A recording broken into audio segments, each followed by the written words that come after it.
nights, truths on the run. Buried secrets were the ones who dig them up for fun. Headstones in the graveyard where stories reside. We bring back headlines, no place to hide. Try to cover it, but we'll find the trace. Shadows and whispers, no escape from this place. Headstones and headlines, where the truth collides. We'll expose the lies. There's nowhere to hide. From the dirt to the brick, we'll make it clear. True crime uncovered, it's why we're here. The headline tells a tale of deceit. From the grave to the page, the truth remains. Cold cases, long leads, nothing gets by. We turn the stones, leave no questions why. You can run, but we're hard on the trail. Every secret's revealed, no matter how stale. Headstones and headlines, where the truth collides. We'll expose the lies. There's nowhere to hide. From the dirt to the brick, we'll make it clear. True crime uncovered, it's why we're here. In the dark of the night, we bring it to light. Every crime, every lie, every fight. No stone left unturned, no truth left unsaid. We write the headlines from the graves of the dead.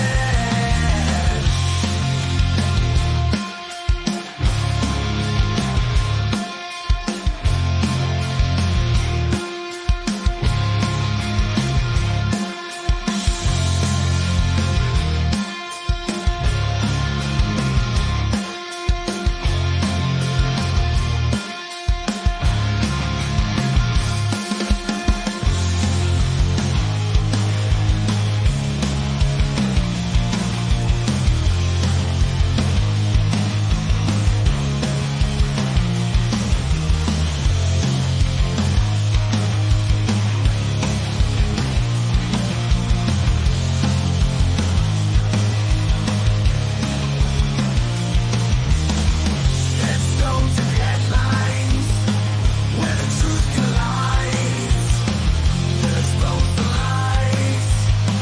There's nowhere to hide. From the dirt to the brick, we'll make it clear. True crime uncovered, it's why we're here. Headstones and headlines, where the stories remain. We dig 'em up, we feel their pain. The truth is out, the case is closed, but our search for justice never slows. Hey everyone, happy Saturday. I hope everyone is having a good day so far. I actually got a few things done this morning. I was actually up at 6:30, even though I didn't have to go to work. So I did get quite a few things done around the house. And so here we are. Hey Angie, how are you? So today we are going to read through the federal lawsuit that was filed by Robert Brooks Jr., who is the son of Robert Brooks, an inmate at Marcy Correctional Facility who was beaten, tortured, and ultimately killed by over a dozen correctional officers and or nurses.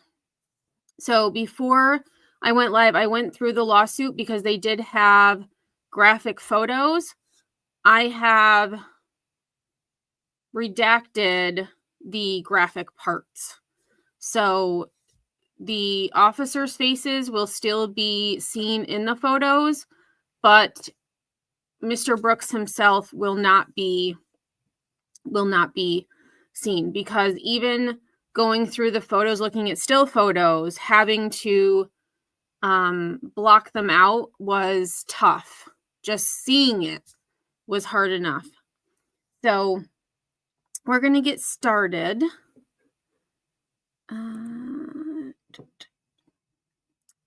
All right. So this was found from, I believe it was Rochester First, which is a local news station who were able to get a copy of the lawsuit. So I have to give thanks to them because I wasn't able to find it on the New York court system website. So it says, United States District Court, Northern District of New York, Robert L. Brooks Jr. in his capacity as administrator of the estate of Robert L. Brooks Sr. Complaint, jury trial demanded, which I thought was very interesting, and I hope that they are able to get a jury trial. We had talked about one of the earlier lawsuits that had gone to a jury trial, and the jury actually found no wrongdoing of the correctional officers involved. So hopefully this time it is different. So we have, again, Robert L. Brooks Jr. versus, these are the named correctional officers and or nurses: Anthony Farina, Matthew Gallagher, Nicholas Anzalone, David Kingsley, Nicholas Kiefer, Robert Kessler, Michael Fisher, Christopher Walrath, Michael Long, Shay Schaff, David Walters, Michael Mashaw, Glenn Trombley, Kyle Dashnaw, Abedin Mamedovic, Daniel Medbury, Daniel Marticello III, who is the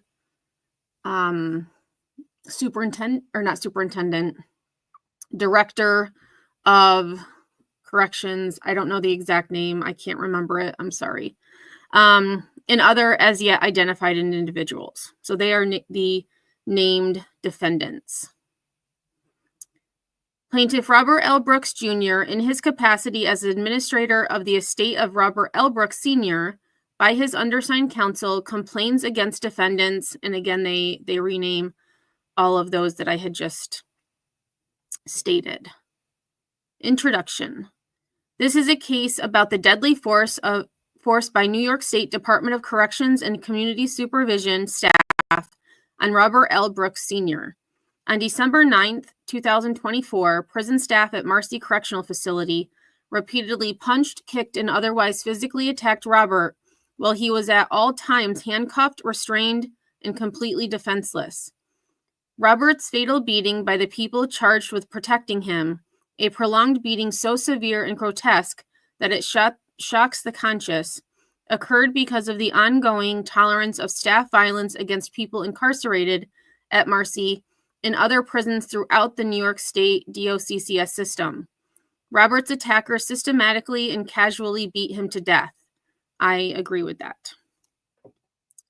Other defendants assisted in the fatal beating by further restraining Robert when he was already handcuffed and then also later shackled. Still, other defendants simply stood by and observed the fatal beating as if it were a normal and common occurrence at Marcy. On information and belief, it was exactly that. And I agree with that. I feel like it was very much occurring quite often. Hey, Evil Queen, thanks for being here. 2. Robert had done nothing to justify the use of any force against him, much less deadly force. 3. Robert's killers were unaware that some of their own body-worn cameras passively recorded much of the attack on video. As Marcy staff brutalized Robert, they believed that their actions would never see the light of day. Also, in my opinion, true. 4. None of the defendants reported the attack. Instead, after killing Robert, they concocted lies to attempt to cover up their actions and then went about their daily business as usual. 5. The video footage showing Robert's fatal assault reveals a chilling scene.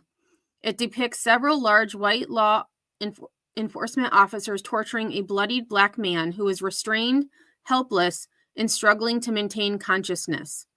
The perpetrator's brutality goes on and over the course of roughly 10 minutes. It continues past several initial rounds of beatings. It continues beyond one officer hammering Robert repeatedly with the heel of a shoe and another officer lifting Robert by the neck using a chokehold.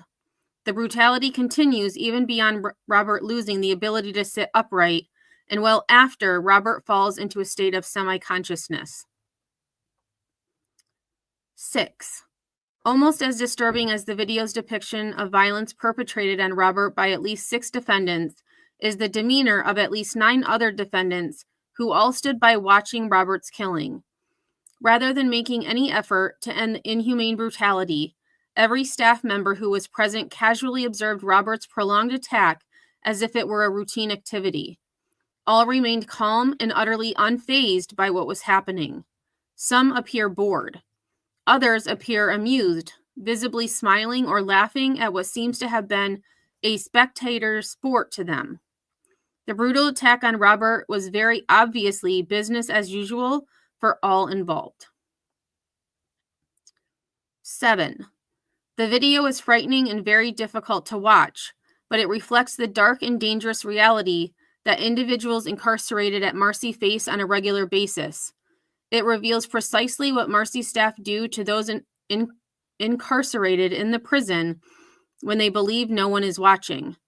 It evidences the rampant abuses that New York prisoners, as well as the Correctional Association of New York, Caney, have reported and warned about for years.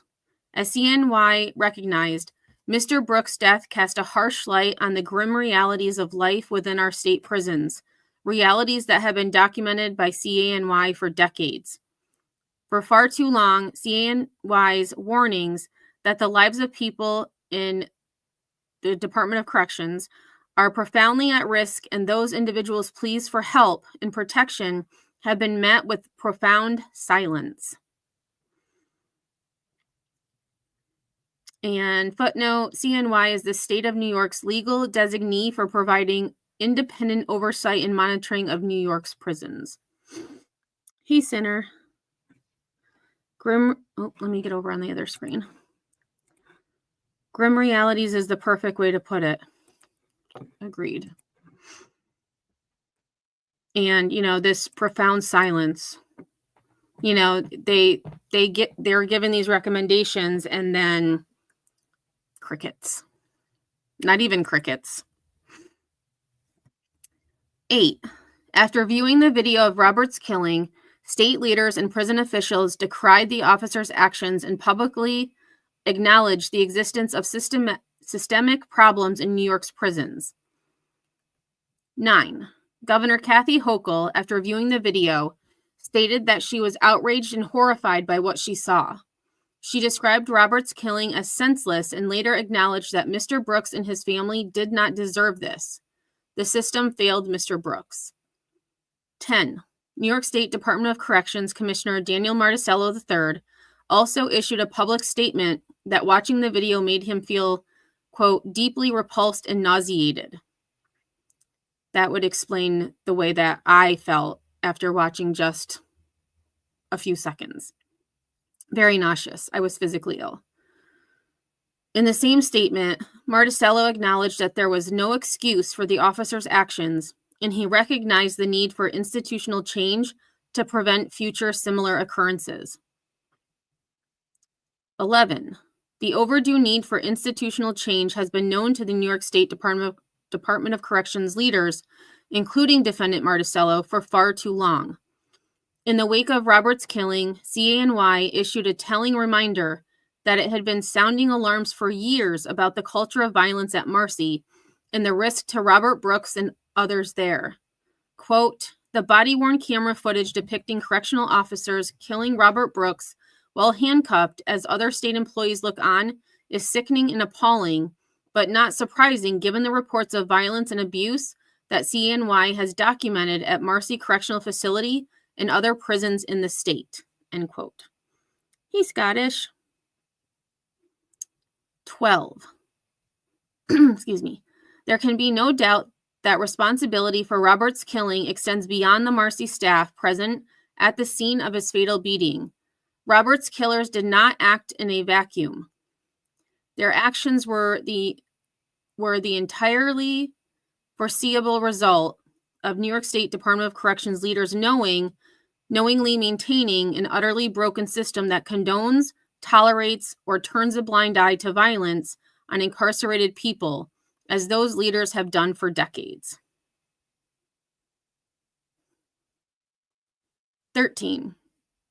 Robert's beating and death occurred precisely because of that broken system, which is undergirded by a sustained acceptance of brutal staff violence from the highest level of New York State Department of Corrections.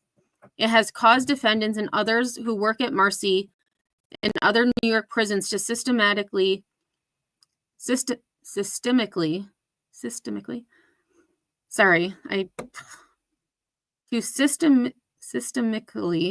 I have a hard time saying that word, engage in violence, including the violence that killed Robert.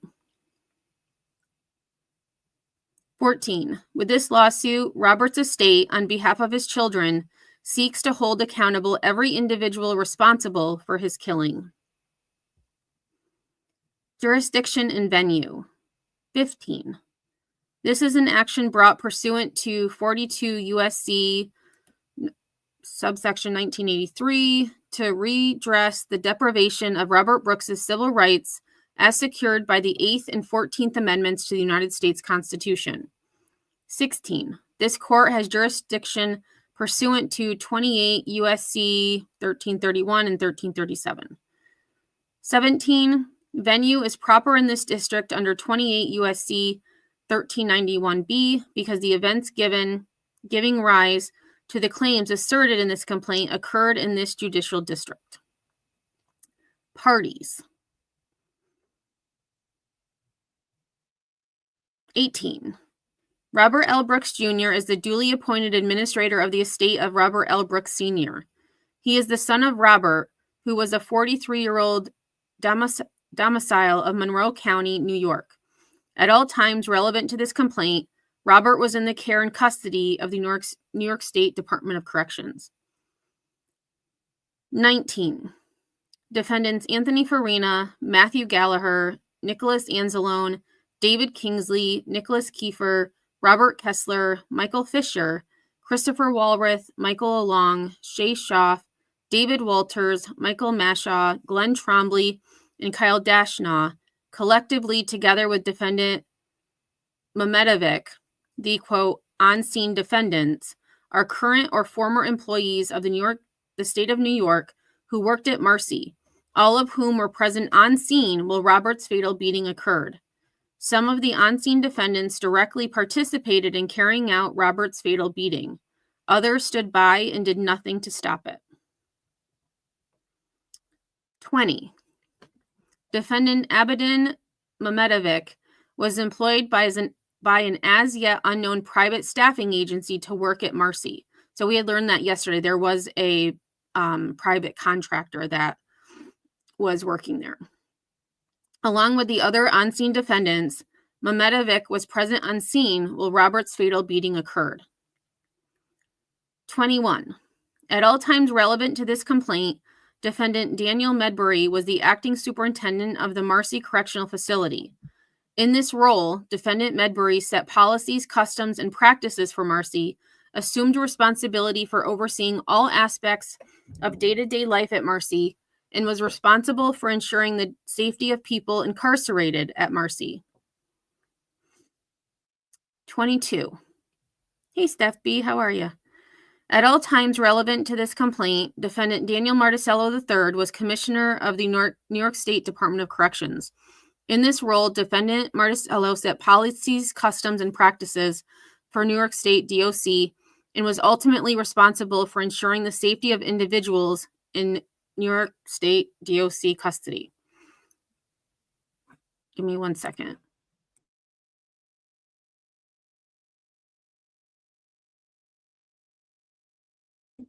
All right. Prior to becoming commissioner, Marticello had nearly 3 decades of experience working with New York State DOC in various capacities. For 6 years prior to becoming commissioner, Marticello served as second in command to Commissioner Anthony Annucci. When defendant Marticello became commissioner of New York State DOC, he was widely recognized for his vast institutional knowledge of New York State DOC. Okay, so he has been a part of it. He just wasn't the commissioner. 23. At all times relevant to this complaint, every defendant named in the complaint was acting within the scope of his or her employment and under color of law. Hey, troll. Facts. 24.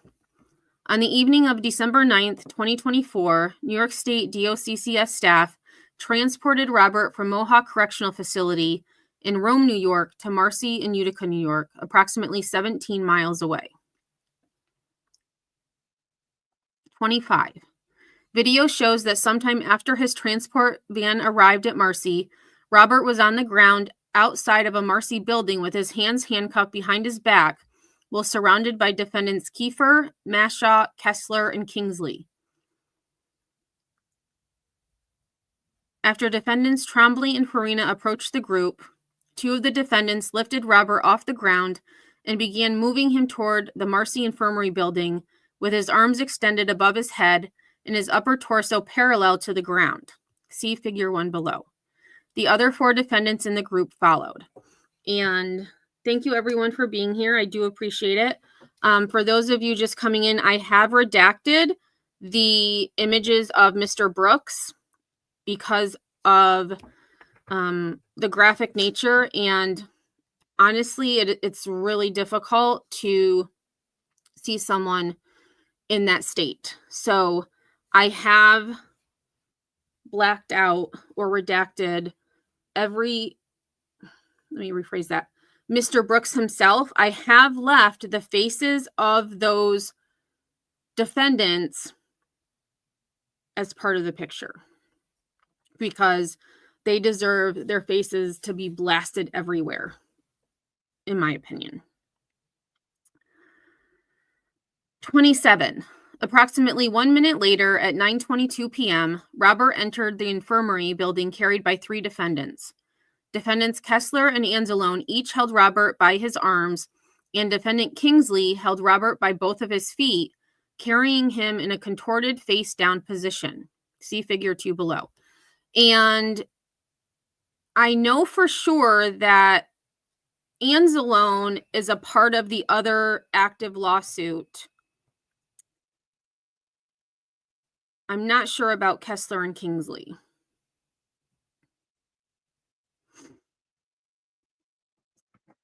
28. The defendants proceeded to carry Robert into the open door of a medical examination room, in and around which other on-scene defendants were already gathered. 29. On information and belief, the on-scene defendants knew that there were no surveillance cameras in Marcy's medical examination rooms, and they deliberately took Robert to that location so there would be no recording of what they intended to do to him. You know, that's actually a very good point because, I mean, although it doesn't really appear that there were cameras anywhere else because it was all body cam footage, to my understanding. So, although there could be, there could be other surveillance that we don't know about. 30. Inside the room with the door left open, defendants placed Robert on an examination table face down on his stomach. One defendant used his knee and hands to forcibly restrain Robert's legs, while at least one other defendant used his arms to forcibly restrain Robert's upper body. See figure 3 below. 31. Thereafter, over the course of approximately 10 minutes, numerous on-scene defendants continued to viciously batter Robert in myriad ways without any provocation whatsoever on Robert's part. Robert's hands remained restrained behind his back the entire time, leaving him no means to defend himself against defendants' attacks or soften their blows. 32. The continued assault on Robert included, but was not limited to, the actions described in the following paragraphs that were all recorded on video. 33. Defendant Anzalone repeatedly punched Robert while Robert was on his back on the examination table, leaving his face visibly bloodied and swollen when defendants then raised his upper torso. See figure 4 below. Detective Anzalone seems to be, Defendant Anzalone, sorry about that, very bad slip, seems to be a participant in a lot of horrific things at Mercy. Let me just...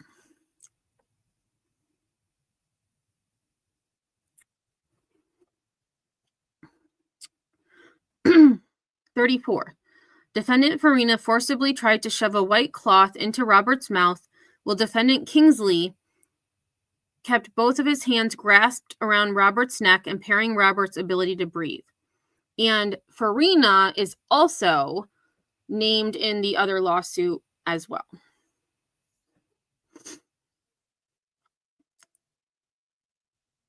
35. When Robert struggled to move his head for breath, Defendant Anzalone grabbed the front of Robert's shirt, and Defendant Kingsley pulled back on Robert's neck as Defendant Farina rapidly punched Robert in the face and neck or shoulder area with hard closed fist blows at least 6 times. 36. After Defendant Farina's initial punches to Robert's face made Robert fall back onto the examination table, Defendant Anzalone punched Robert in the groin or leg area at least twice, as Defendant Farina simultaneously continued to punch Robert's face or shoulder area. 37. Seconds later, Defendant Kingsley lifted Robert's upper torso back up off the table with one hand behind Robert's head and another hand around Robert's neck, so that Robert was again in a sitting position on the edge of the table. See figure 6 below. Hey, Remy, how are you? 38. Defendant Kingsley then proceeded to position both of his hands around Robert's neck and lift Robert's buttocks up off the table 2 consecutive times by pulling up on Robert's neck. See figure 7 below. And one thing that I noticed, because I did not watch all of these videos. Really, I only watched, 20 seconds or so. What struck me, that was a bad play on words. What got me was this guy's face. This guy where my mouse is, look at his face. It's almost like he is, I don't even know. And this is all my opinion. But it's like he wants to inflict as much pain as possible. And I don't remember this guy's name. Kingsley. This one is Mr. Kingsley. If I was his family member, I would be mortified. Absolutely mortified. Freaking scumbags. 39. Defendant Kingsley next repositioned himself by placing his right arm further around Robert's neck in a chokehold and once again forcefully raised Robert up off the examination table by his neck. See figures 8 and 9 below. And I've said it before, they all had a hand in Mr. Brooks's death, but it's my opinion that Kingsley is who killed him. No doubt in my mind. 40. At the same time, Defendant Farina threw away the white cloth that he previously tried to shove into Robert's mouth, removed one of his gloves, and examined the hand he had just used to repeatedly strike Robert. See figure 8 below. Defendant Farina then opened and closed his fingers and shook out his hand in an apparent effort to relieve the self-inflicted pain caused by his repeated blows to Robert's face and head. Scottish, they were correctional officers. So I believe, don't quote me, but I believe there were 4 sergeants, 12 correctional officers, and 2 nurses. I could be wrong on the numbers. I know there were definitely four sergeants. Hey, Cash, what's going on? So Center says estimates vary, yet it's estimated between 20 to 40% of law enforcement families or significant others experience domestic violence. His family is likely aware of his violent tendencies. Very true. They were too comfortable while doing this, so how many others have they beaten while in custody? Too many. And there have been 2 lawsuits. One was dismissed by a jury, and the other is still in active litigation.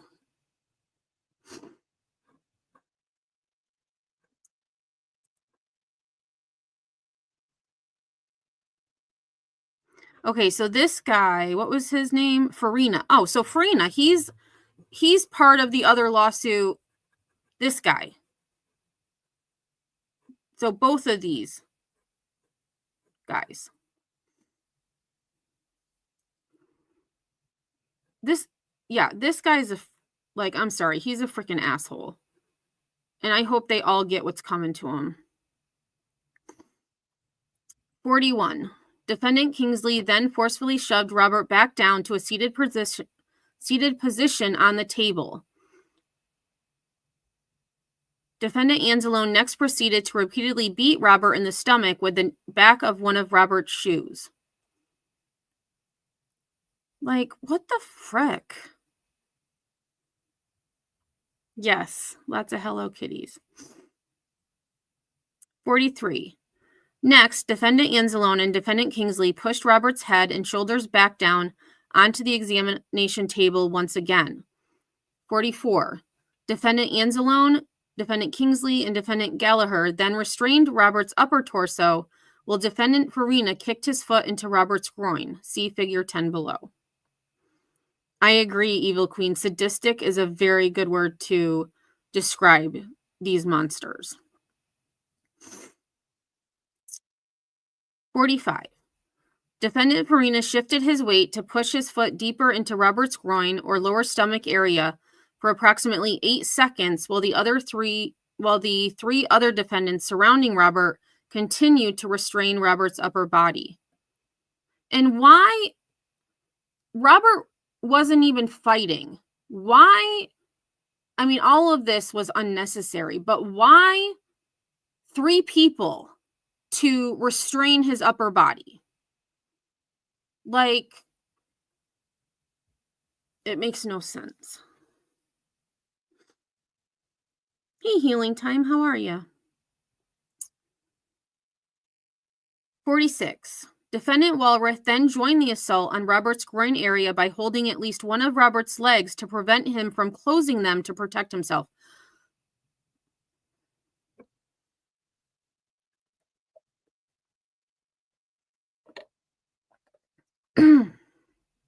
"47.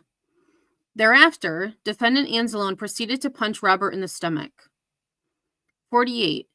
Defendants Walrath and Farina then forcibly restrained Robert's legs and feet with their hands as Robert lay on his back on the examination table, while at the same time other defendants, including Defendants Kingsley and Anzalone, applied pressure to Robert's upper body area for an extended period, further restricting his ability to breathe." Okay, so I had said before that I think it was Kingsley who I felt that's who probably ultimately killed Mr. Brooks, but it's possible that Kingsley and Anzalone also may have, if they were applying pressure to his chest area, restricting his ability to breathe. Seems like we, they could have. Don't get me wrong, they are all culpable and all responsible for the murder of Mr. Brooks. Seems like those four, Kingsley, Anzalone, Farina, and Walrath, I feel like those four are like the head goons, so to speak.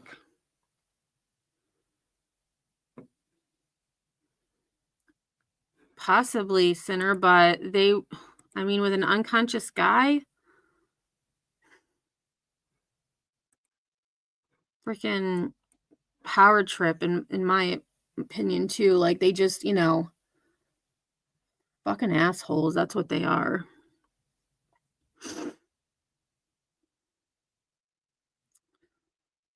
Um 49. When Robert's body began writhing, defendant Farina punched Robert 3 times in the area between Robert's buttocks and upper thighs. 50. While defendant Farina was delivering those punches to Robert's right side, defendant Walrath delivered multiple punches to Robert's left side. See figure 11 below. 51. While Robert remained on his back on the examination table, with his lower ribcage area visibly extended, defendant Anzalone struck Robert's stomach twice with his hands, provoking no visible response from Robert.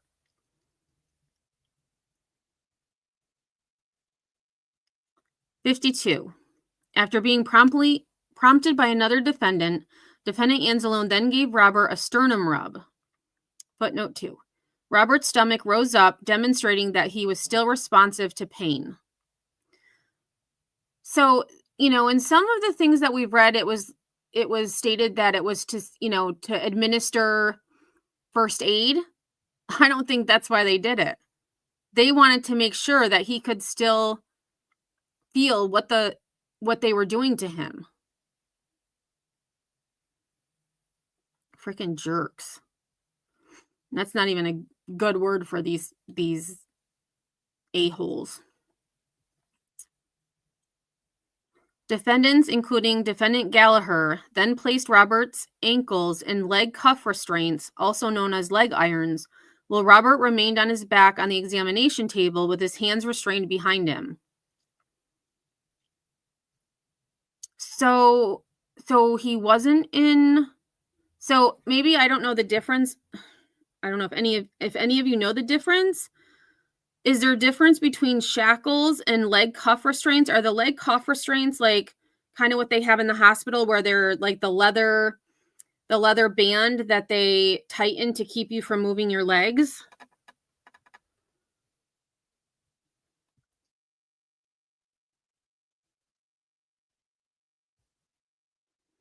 Yeah, healing time. Good way to put it. Old school bully boy tactics.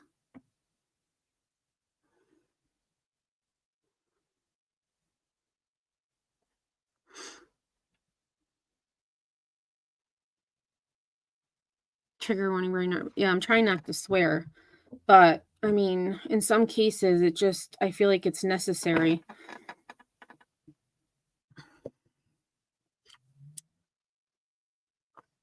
So 54. For an extended time thereafter, defendant Kingsley kept one of his hands on Robert's neck and his other hand on Robert's left arm, while defendant Anzalone used one of his hands to restrain Robert's right shoulder. During this period, Robert's body writhed again with his ribcage visibly extended, see figure 12 below, and defendant Anzalone intermittently used his free hand to poke the side of Brooks's stomach and strike the side of Brooks's ribcage.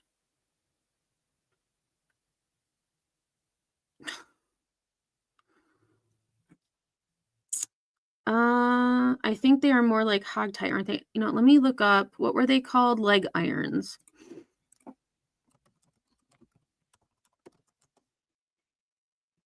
Oh, so it is kind of like shackles. Oh, thank you, Thinner. I just looked at a picture, but shackles is a broader term that can refer to any restraint used to bind or restrict movement. Leg restraints specifically refers to a device used to restrain a person's legs, typically around the ankle.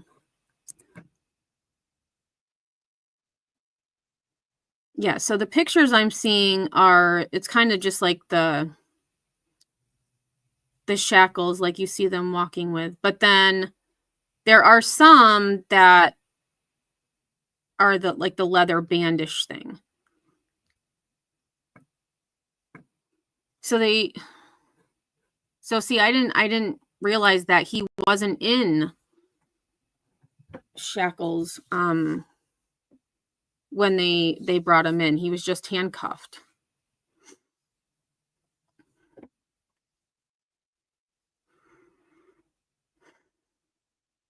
Okay. That.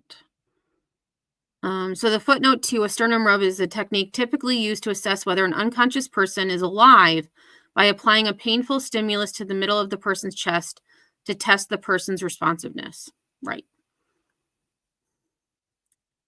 55. Defendant Anzalone then shifted his weight to push his other hand down harder on Robert's right shoulder. 56.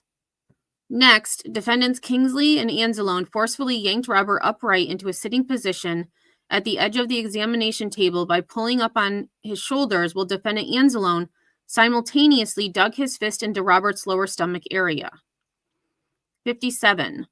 Defendant Kingsley and defendant Anzalone held Robert by the back of his neck to allow defendant Anzalone to deliver a hard, closed fist punch to Robert's stomach. See figure 13 below. 58. Defendant Anzalone stopped supporting the right side of Robert's body as he stepped away to retrieve rubber gloves, leaving Robert to struggle to hold himself fully upright. See figure 14 below.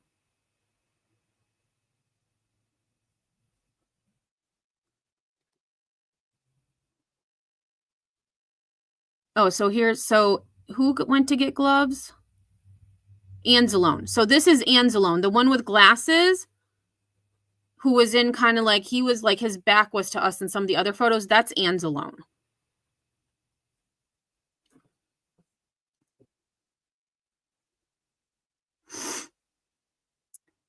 '59.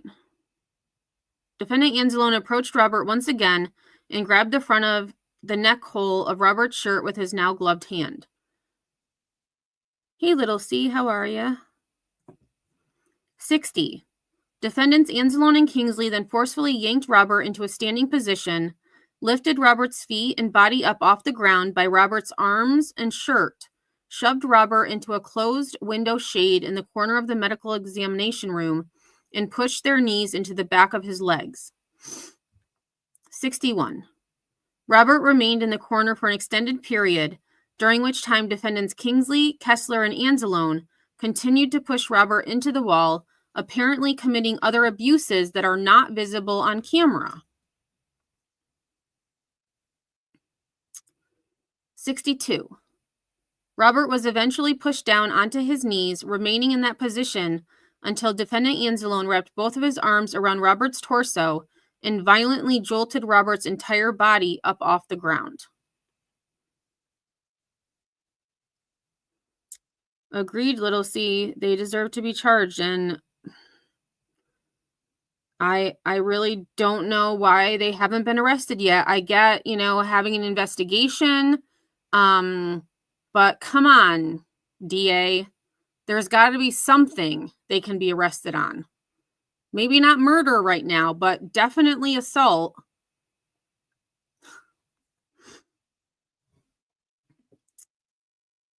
63.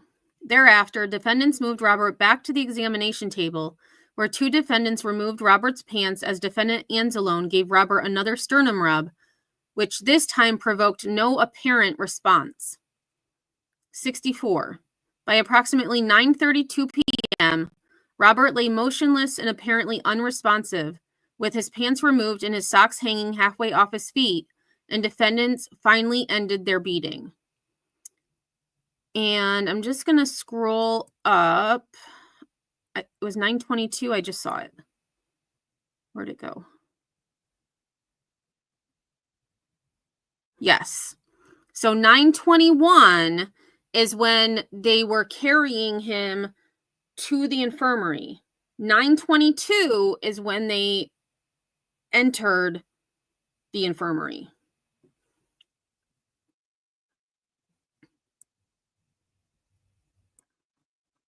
Okay.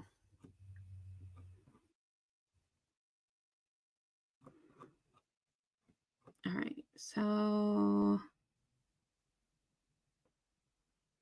we were on 60. Here we are, 64. So we just read 64. So 32.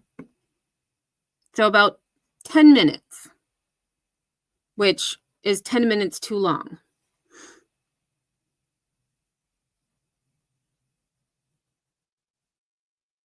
Oh, sorry. Thank you, Cash, for reminding me. I don't know why they made the comment so big now on StreamYard. Hey, AMAC.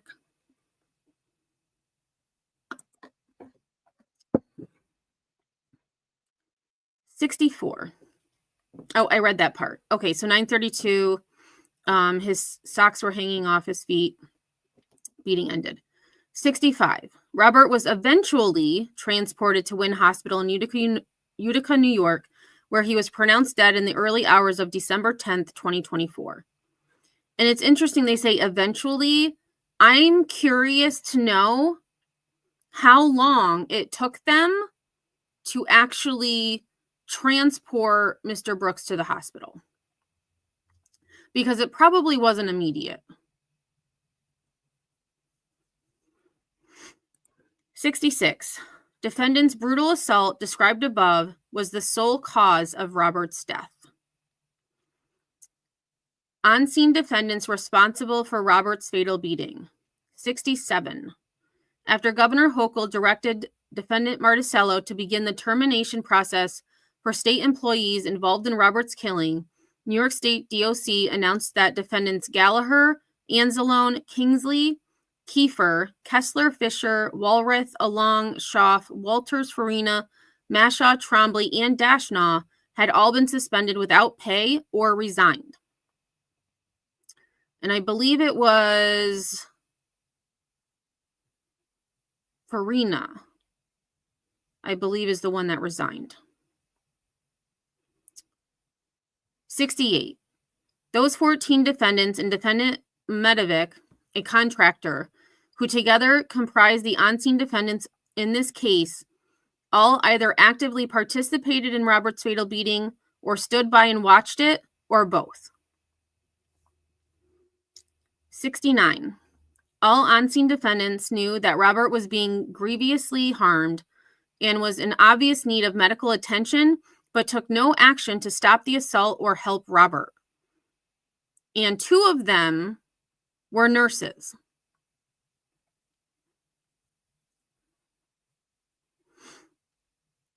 Hey, KCG, thanks for stopping in. Little C, let me get over here quick. Have you been listening to Duty Ron? He's on top of this and talking to the family. I listened to a little bit of his live last night. Not all of it, but I did miss that he's talking to the family.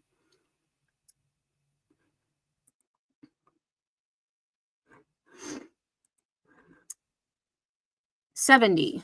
The on-scene defendants who were not actively beating Robert at any given time casually entered and exited the room where Robert's assault was underway, posted up in the open doorway of the room, or milled about in the hallway immediately outside the room, while nonchalantly watching Robert's beating, hearing Robert's abuse, and engaging in conversation with one another. 71. In the video footage of Robert's fatal beating, the on-scene defendants at times appeared to be smiling or laughing, and at other times appeared to be bored.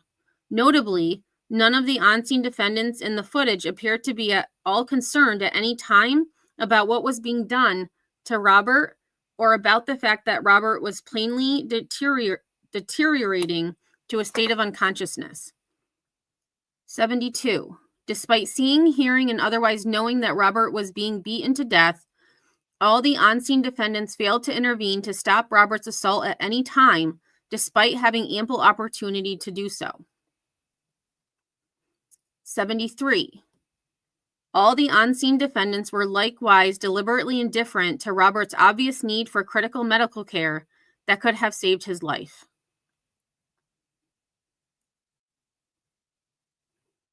Yeah, I agree, Sinner. His thumbnail was atrocious, and I did see that I was going through, my notifications for community posts, and I did see that other creators shared out his live, which blasts the thumbnail. And there's another creator that I saw is going live in a couple days about it, and they had the same visual that Duty Ron had. I feel like everyone knows what happened. Well, not everyone may know what happened to Mr. Brooks, but having what happened to him on display, I just feel is really disrespectful.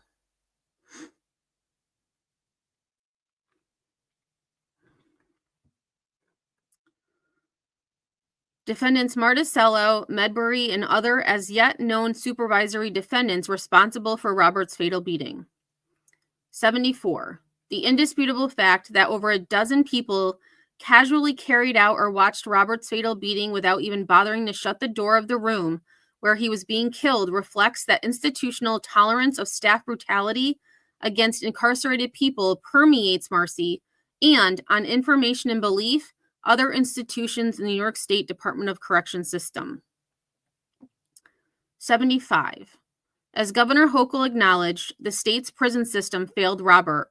She ordered defendant Medbury to be removed from her position as Marcy's top leader soon after Robert's fatal attack.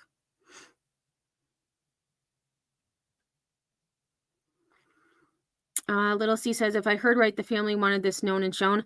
I can understand that, but I don't know. Personally, for me, it's just not necessary. It's not necessary, but that's just my personal stance on it. I would never put something like that on a thumbnail of mine, regardless of if the family wanted it out there or not. I'm directing people to the body cam footage so that they can, if they choose, they can watch it on their own, which the link to said body cam footage is in the description of this video if anyone chooses to do so. There is also a link to the CANY report in regards to Marcy and the abuses that they found. And I believe I have one more link in there, and I don't remember exactly what it is. I apologize. 76. As defendant Marticello admitted, institutional change is required to prevent similar acts from happening in New York's prisons. 77. As CNY reminded the public in the wake of Robert's killing, the body-worn camera footage depicting correctional officers killing Robert Brooks while handcuffed as other state employees look on is sickening and appalling, but not surprising given the reports of violence and abuse that CNY has documented at Marcy Correctional Facility and other prisons in the state. 78. The responsibility for Robert's killing extends beyond the Marcy staff present at the scene of his fatal beating. Robert's killers did not act in a vacuum. And we did read this before, but I'm glad they put it in again because I feel like these are the statements that are some of the most powerful. Their actions were the entirely foreseeable result of maintaining an utterly broken system that tolerates staff violence against incarcerated people, as New York State DOC leadership has done for decades. 79. Defendants Marticello and Medbury, the supervisory defendants, are liable for Robert's death because they were each aware of and deliberately indifferent to the substantial risk of serious harm to incarcerated individuals like Robert. And one thing I was thinking, there were 13 initially, 12 or 13 initially that were suspended without pay because of this. And I was just thinking, who was in the rest of the prison? Like, how many other correctional officers were on shift guarding the wards? if 13, well, let's say 12, because one was a nurse. If 12 were partaking in this egregious act, how many others were left to their own devices with the remaining prisoners? I just realized that. Like, where were they all there? Like, what is happening? What is happening here? Yeah, I agree, Sinner. There's no excuse for showing a man being killed on a thumbnail. Yeah.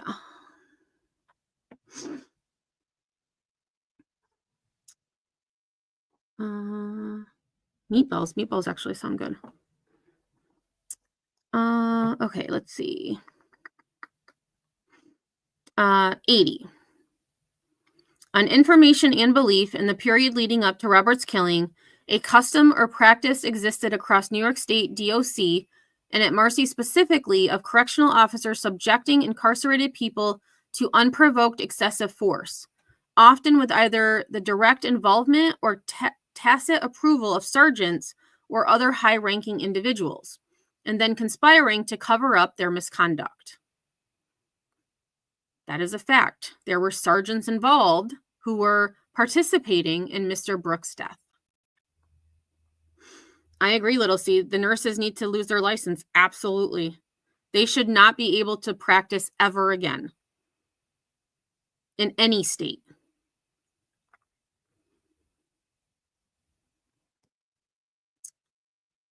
'81. This custom or practice posed a substantial risk of harm to incarcerated individuals like Robert and was a moving force behind Robert's killing.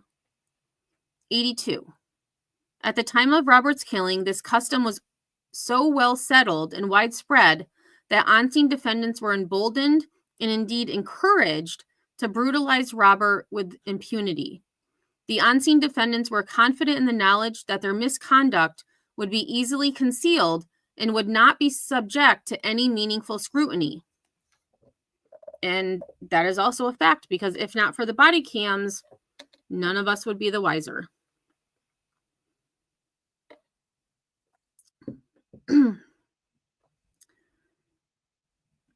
'83. On information and belief, the supervisory defendants were personally aware of this dangerous custom.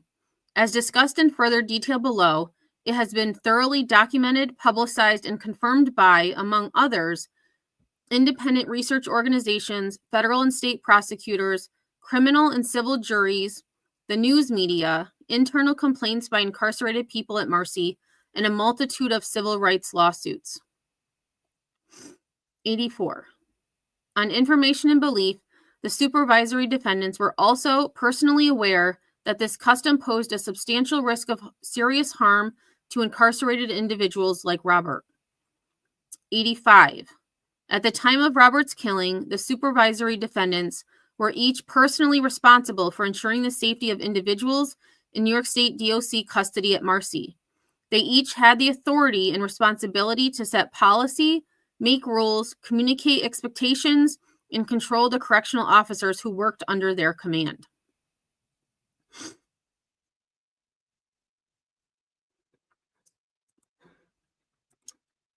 They should be called managers, not sergeant. They aren't at war with civilians, or are they?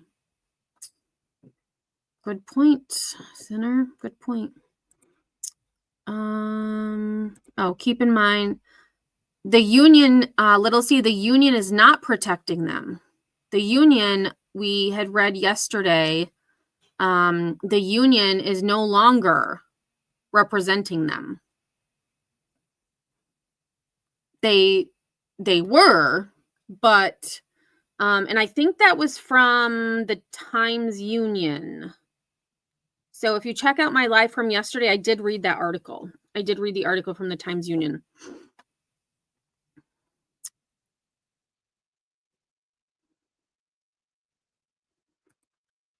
I agree, Cash. Unions should not be protecting obvious injustices. And I believe that is why they are no longer, I mean, this is, in my opinion, indefensible. Like, it's,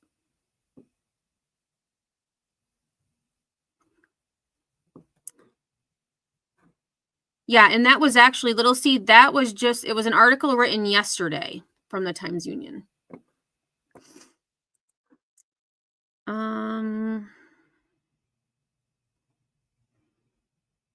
Okay, 85.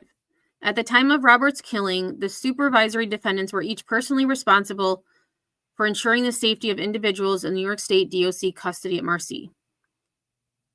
Oh, wait, I already read that one. Sorry about that. 86. Despite their knowledge and authority, neither of the supervisory defendants took meaningful action to abate the risk of harm that this custom posed to incarcerated individuals like Robert. 87. As a direct and proximate result of the supervisory defendants' deliberate indifference to this custom and practice, on-scene defendants brutalized and killed Robert. Rampant abuse of incarcerated people by Marcy staff. 88. Well before Robert was beaten to death, the supervisory defendants knew that people incarcerated at Marcy faced a substantial risk of serious harm at the hands of correctional officers. 89. In October 2022, CANY conducted an in-depth 2-day monitoring visit at Marcy. During the visit, CANY interviewed over 100 incarcerated people, met with executive staff, medical staff, and union representatives, and visually inspected the facility. 90. In July 2023, CANY published a comprehensive post-visit briefing and recommendations report about Marcy. And then footnote 3. 91. As reflected in the CNY report, incarcerated individuals at Marcy reported, quote, rampant abuse by staff, including physical assaults, and, quote, a significant number of instances of racialized abuse. CNY found a higher instance of staff abuse at Marcy compared to other New York State DOC facilities. That's interesting as well. Yes, 2 days. 2 days. And give me 1 second.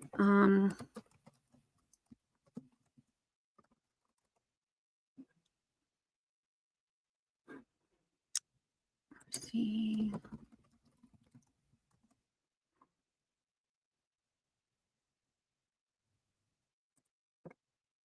And here is, just so that if anyone's interested, this is the link to the report that's being mentioned here.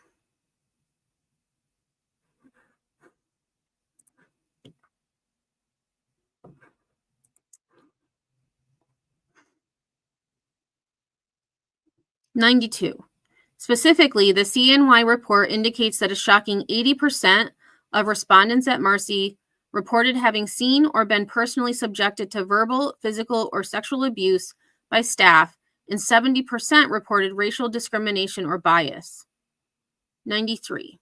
The CNY report further documents that people in general population units detailed experiencing or witnessing a range of abusive behaviors by staff, such as physical assaults in locations where cameras are absent, including between the gates, in vans, and in showers. They also describe staff engaging in verbal harassment and using pepper spray. Emphasis added. 94. The CNY report quotes one incarcerated person as saying, quote, physical abuse is rampant. The CO told me when I got here, this is a hands-on facility. We're going to put hands on you if we don't like what you're doing, end quote. 95. The CNY report quotes another incarcerated person as saying, quote, vibes in this jail with staff are off. They brag and intimidate us about the number of people they beat or sprayed, end quote. 96. The CNY report reflects that Marcy's incarcerated liaison committee reported a pattern of staff regularly engaging in physical abuse.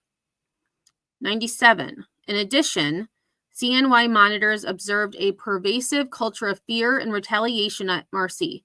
On the second day of CNY's visit, several incarcerated individuals confided in CNY monitors that staff had walked through the housing units the night prior, announcing threats of physical harm in retaliation for speaking with CNY.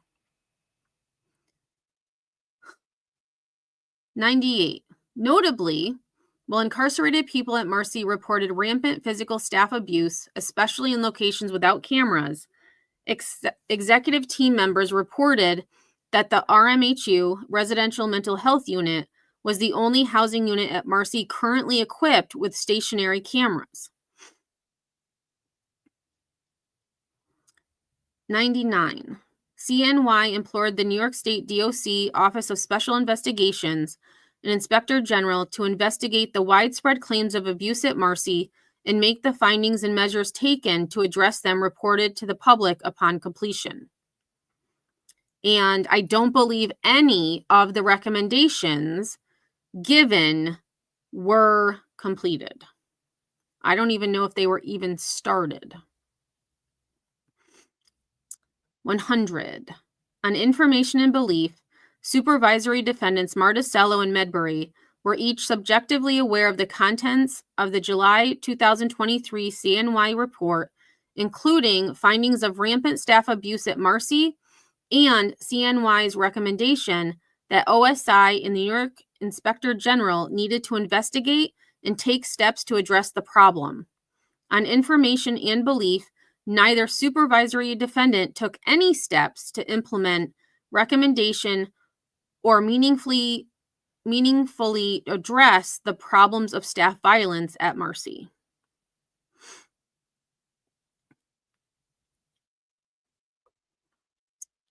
101. Following Robert's death, CNY Executive Director Jennifer Scaife issued a statement that the video of his fatal attack would allow the public to witness the brutality that CNY has documented at Marcy as recently as 2 years ago. Ms. Scaife pointed out that CNY had previously called upon DOCCS's Office of Special Investigations and the New York State Inspector General to investigate the serious and pervasive allegations at Marcy Correctional Facility. Ms. Scaife also indicated that CNY notifies New York State DOC and other state agencies several times per week about allegations of abuse, maltreatment, neglect, or violations carried out by staff in New York prisons. Several days later, following release of the video showing how Robert was killed, CNY issued another statement that the footage depicting correctional officers killing Robert Brooks while handcuffed as other state employees look on is sickening and appalling, but not surprising given the reports of violence and abuse that CNY has documented at Marcy Correctional Facility and other prisons in the state. Emphasis added. The experience of Williams Alvarez strongly corroborates CNY's findings about Marcy. In September 2020, defendants Trombley, Farina, and 3 other Marcy officers brutally attacked Alvarez. The attack began with an officer pepper spraying Alvarez without provocation while Alvarez was cleaning floors in a shower area. The officer ordered Alvarez to a vestibule away from the other incarcerated individuals, where he stood with his hands against a wall while defendants Trombley, Farina, and 2 additional officers beat him. The officer slammed his head against the wall multiple times, handcuffed him, and then kicked him multiple times in the head and body as he fell to the ground. During the attack, Alvarez heard officers laughing and no one intervened to help him. The beating caused fractures to Alvarez's face so severe they required surgical repair and left him with a permanent facial deformity. His attackers also shattered his ankle bone, which likewise required surgery. Hey, Be Real, thanks for being here.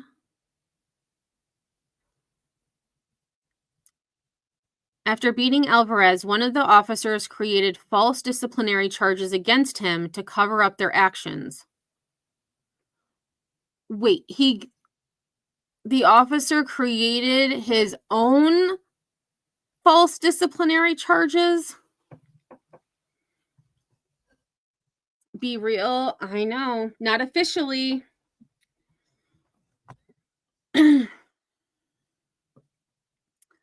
or I should say publicly. Publicly, they haven't been, it hasn't been verified. As of yesterday, according to the Times Union, they are still only suspended without pay.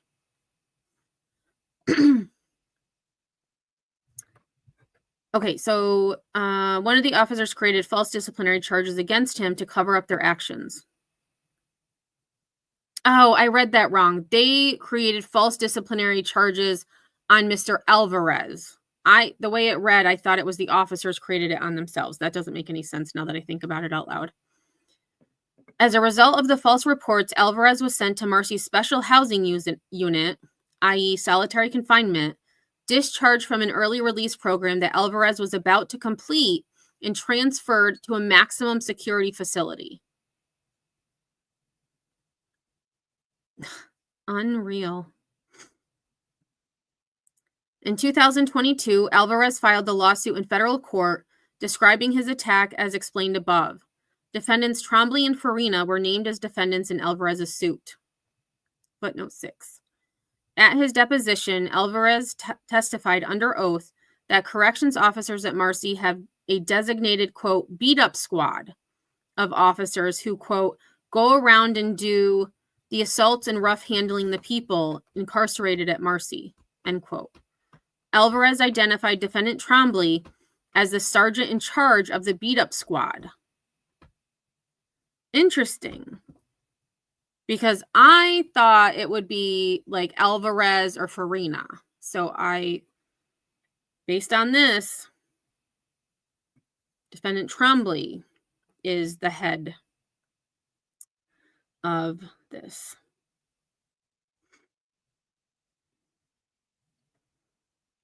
Little C, yes. They need to be arrested for sure.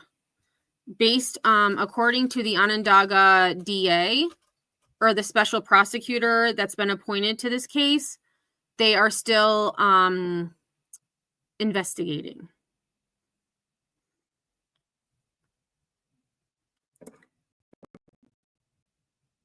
And Alvarez, that lawsuit is still in litigation.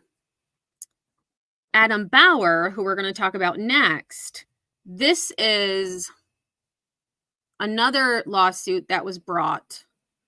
And unfortunately, Mr. Bauer did not get justice, in my opinion. 110. The experience of Adam Bauer also strongly corroborates CNY's findings about Marcy. In February 2020, defendant Anzalone and several other officers brutally attacked Bauer in a bathroom at Marcy. During the attack, an officer punched Bauer in the head, threw him to the ground, and kicked him in the side. Defendant Anzalone and two sergeants entered the bathroom and either joined in kicking Bauer or witnessed and did not stop the attack. At one point, one of the sergeants smashed a clipboard over Bauer's head, leaving a deep laceration.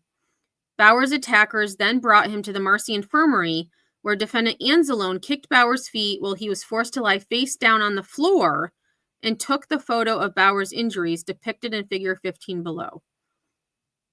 So defendant Anzalone, that's why I thought he might be like the lead person, because he's the one doing the most. Well, one of those doing the most. Hey, Truth Seeker, how are you? And I did cover up the laceration, but this is Mr. Bauer.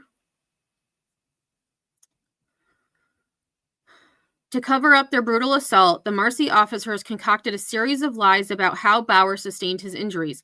Oh, kind of like they did with Mr. Brooks. They claimed that the reason they needed to use force is because Mr. Brooks tried to bite them. Well, it's a little excessive for someone trying to bite you. Although, no, I don't think anything deserves that.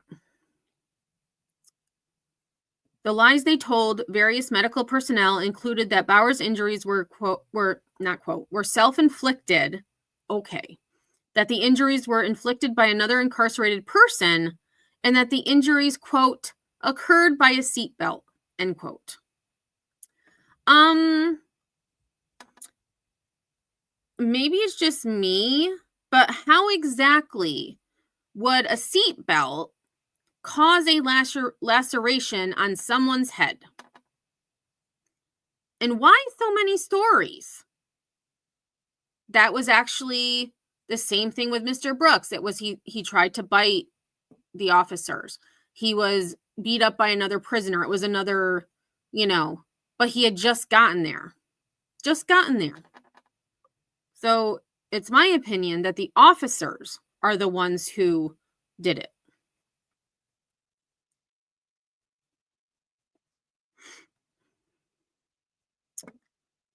To further try and cover up their misconduct, the officers fabricated disciplinary charges against Bauer, threatened him not to disclose the assault to anyone, and then placed him in solitary confinement.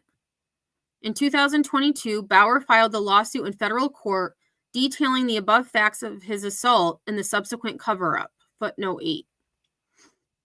The extensive contact New York civil rights attorney Amy Jane Agnew has had with incarcerated individuals and staff at Marcy since 2019 further corroborates the CENY report. Agnew represents dozens of individuals at Marcy in connection with class action litigation against New York State DOC.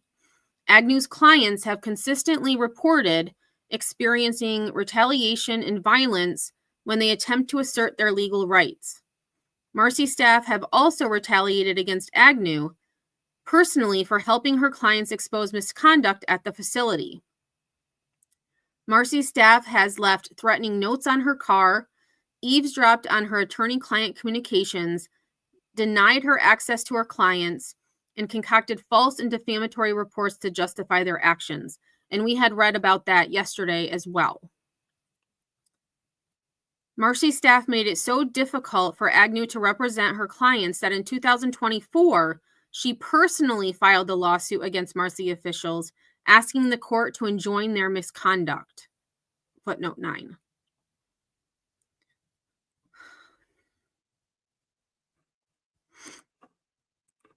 Yeah, the COs had it in for him from the get-go.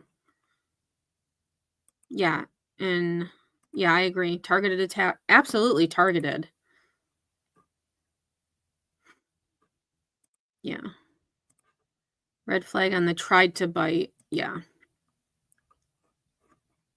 Sickening. Systematic problem of New York State DOC staff abuse permeates prisons across the state. 117. The documented pattern of brutal staff violence against individuals incarcerated at Marcy is representative of a much broader pattern that has long plagued prisons across the state because New York State DOC leaders, including but not limited to supervisory defendants Medbury and Marticello, have continuously turned a blind eye to the epidemic of violence rather than taking any meaningful action to correct it. And so the footnotes were just those two lawsuits.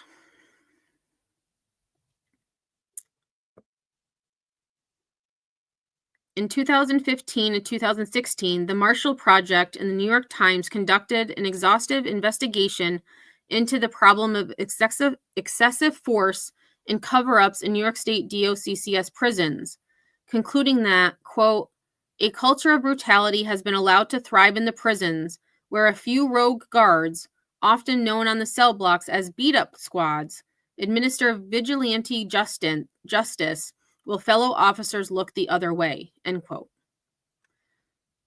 And it's possible that the other officers, even though it's not okay, look away because they'll be next. Or they're afraid of losing their job or receiving disciplinary action or having the same thing happen to them. Doesn't make it okay, but I can understand it.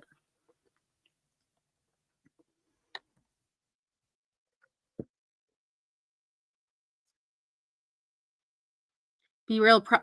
I mean, at least 3. At least 3.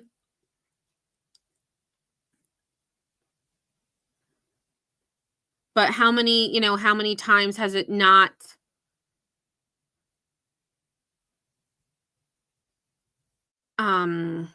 sorry, I'm trying to think of the right word. How many times has the abuse not been noticeable? So like Mr. Bauer had a huge laceration on his head. So that's visible, but bruising, internal injuries, sometimes you don't see. So I think it's been happening for a long time.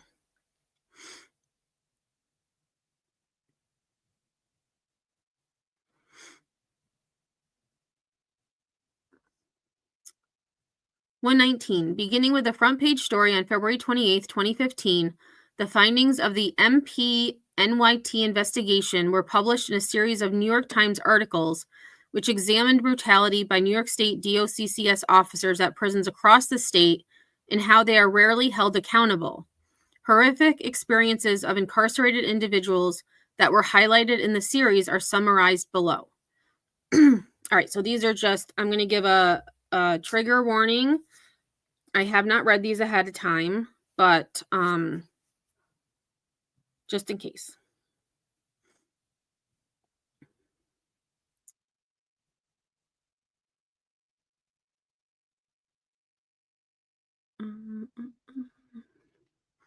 A. As the result of a near-fatal beating by officers at Attica Correctional Facility, George Williams sustained a broken shoulder, several cracked ribs, and 2 broken legs. He also had a severe fracture of the orbit surrounding his left eye, a large amount of blood lodged in his left maxillary sinus, and multiple cuts and bruises. After nearly killing Williams, the officers engaged in an elaborate cover-up, falsifying official reports and destroying evidence. Williams's case was the impetus for the MP New York Times investigation because it offered, quote, "a vivid lesson in the intractable culture of prison brutality." I need to write down his name. I'm going to look up this, see if I can find that New York Times investigation.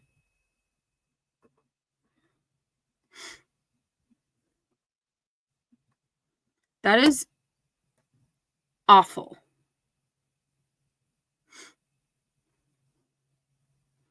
B. After a 2015 escape at Clinton Correctional Facility, officers subjected dozens of people to days of unjustified violence in what seemed like a campaign of retribution. In letters reviewed by the Times, as well as prison interviews, incarcerated people described a shockingly similar catalog of abuses, including being beaten while handcuffed, choked, and slammed against cell bars and walls. One notoriously violent officer at Clinton, known as Captain America, would tie plastic bags around incarcerated people's necks and tighten them until the incarcerated people passed out. Footnote 11. What in the actual F? That was 2015. And that was at Clinton. Let's see. Was there yeah, 11. Oh, here. So it says Michael Schwartz and Mike. So this is an article. Perfect. After 2 killers fled, prisoners say beatings were next. August 2015. No, I can't. Darn it. Oh, crap. I didn't know it was a hyperlink. I'm so sorry. Let me go back. Gosh darn it. I didn't realize they had hyperlinks in this. All right, let's get back to where we were.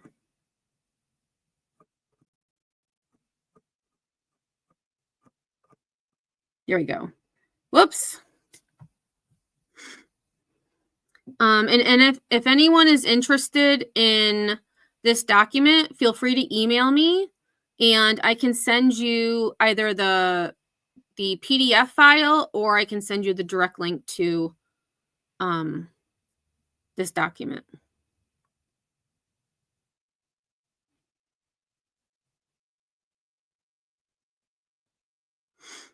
Checked what, little C? Oh, about the New York Times thing?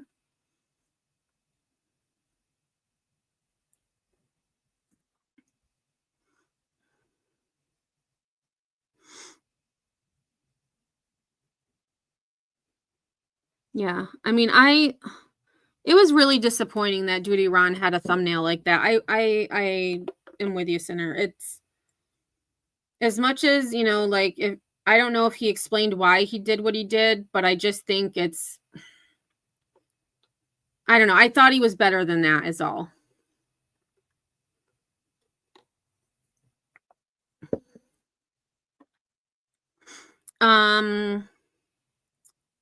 Yeah, I mean, if you go look, it's other creators have also shared his live stream out, so I'm sure it'll come across your feed at some point.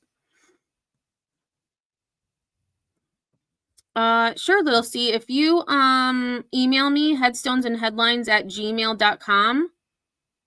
Actually, I think I have it saved on my phone. I can just. Yep, there it is. Yep, if you just email me, I will absolutely do that. Okay, so we talked about Captain America. I'd love to know what his name actually is.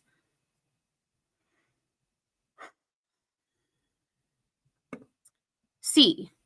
Samuel Harrell and other people incarcerated at Fishkill Correctional Facility were subjected to an organized, quote, beat-up squad, which consisted of a group of officers notorious for committing gruesome and unjustified assaults on incarcerated people and thereafter engaging in elaborate cover-ups of their misconduct, similar to the beat-up squad that William Alvarez testified in 2023 had beat him and others at Marcy. The beat-up squad unjustifiably attacked and brutally killed Harrell in a prison building that was long, quote, singled out as a violent place, including by CANY, which had previously specifically briefed the New York State DOCCS commissioner on the unjustified abuse that routinely took place there. In December 2020, various Fishkill staff settled state and federal court claims against them for an undisclosed amount for Harrell's brutal assault and death. Undisclosed. It probably wasn't enough. See Harrell versus New York State Department of Corrections and Community Supervision. D. Ramon Fabian was brutally assaulted by an officer at Ulster Correctional Facility as part of a troubling pattern of brutality that, according to CANY, New York State DOCCS, quote, has often ignored. E.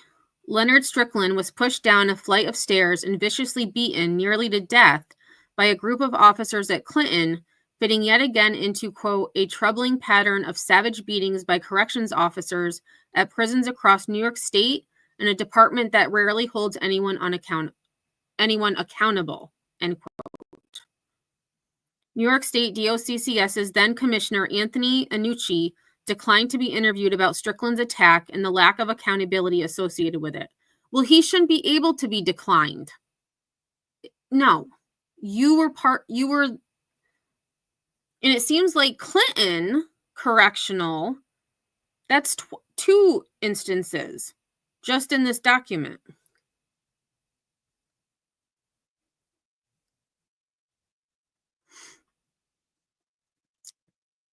$120. In addition to detailing incidences of New York State DOCCS staff brutalizing incarcerated individuals, the MP-NYT investigation examined the significant liability the state has faced, requiring hundreds of payouts to incarcerated victims of unconstitutional excessive force. The investigation found that between 2010 and 2015, the state paid out at least $8.8 million in settlements or jury awards in cases where officers were accused of prisoner abuse or excessive force. The MP-NYT investigation also noted that among those 207 cases, the names of some officers in prisons crop up repeatedly. We've seen that with Mr. Brooks. Same names, different person. 207 cases, and that was 5 years. So over 5 years, over 200 cases of prisoner abuse or excessive force. That is obscene. Hey, Nanny, how are you?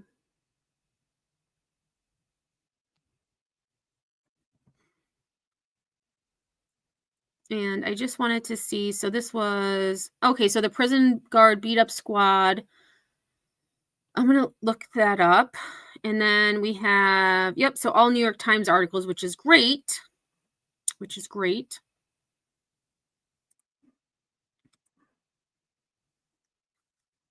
121.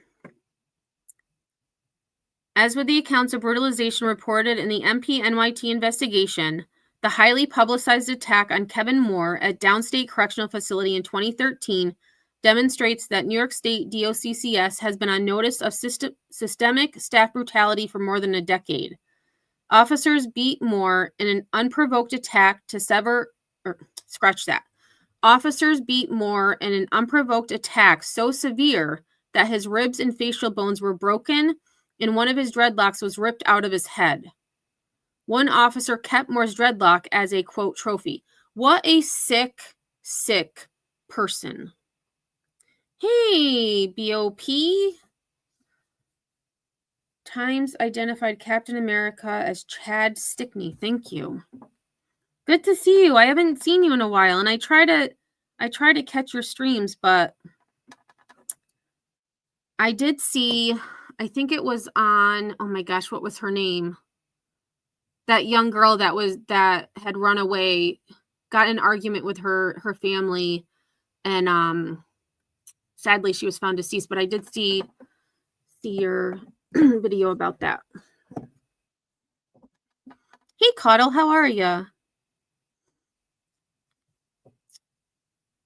Aw, thank you, Nanny Sharon, for becoming a member. That is appreciated. Welcome to the Stoners.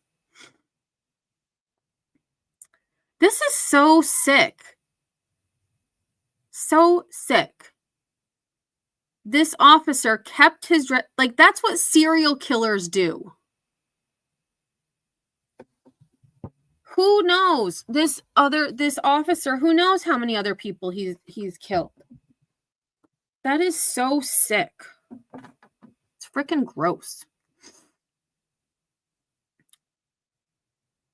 Jenna, yes, thank you. Jenna Lee, it was Jenna Lee, right? Jenna Leah, that's it.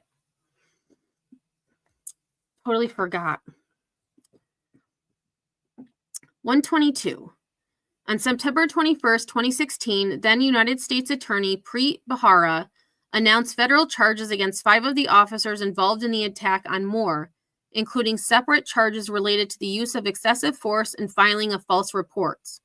At the announcement, Bharara stated, "Today's charges allege a brutal beating and a brazen cover-up by 5 state correction officers that left Kevin Moore, a 54-year-old inmate, with life-threatening injuries and in the hospital for 17 days. Incarcerated people may be walled off from the public, but they are not walled off from the Constitution. And when correction officers viciously beat an inmate in their charge, then collude among themselves to cover it up, as alleged here, they trample on the Constitution and the very laws they have sworn to uphold." Very true.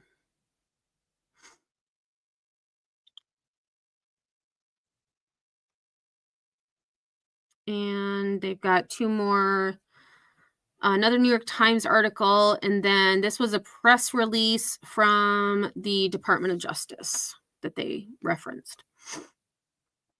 As Bharara succinctly put it in a statement still devastatingly applicable today, quote, "Excessive use of force in prisons has reached crisis proportions in New York State," end quote.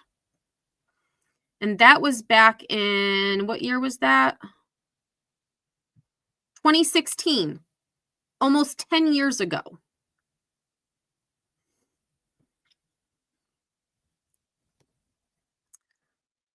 Each of the 5 officers involved in Moore's beating was convicted on all charges. 2 were convicted following a jury trial and received 100 and 87 months of incarceration, respectively, and their convictions and sentences were affirmed by the Second Circuit. See United States v. Scott. The other 3 officers pled guilty, with one receiving 40 months of incarceration and the others receiving sentences of time served. Unbelievable. Unbelievable. So they kill this man, and the longest sentence was 100 months.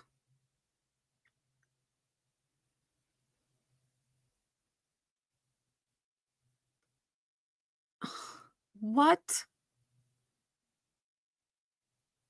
That's just over 8 years. Just over 8 years for taking someone's life. Unbelievable. And one of the other ones got time served. Because what? They pled guilty, so they got a plea deal? Get out of here.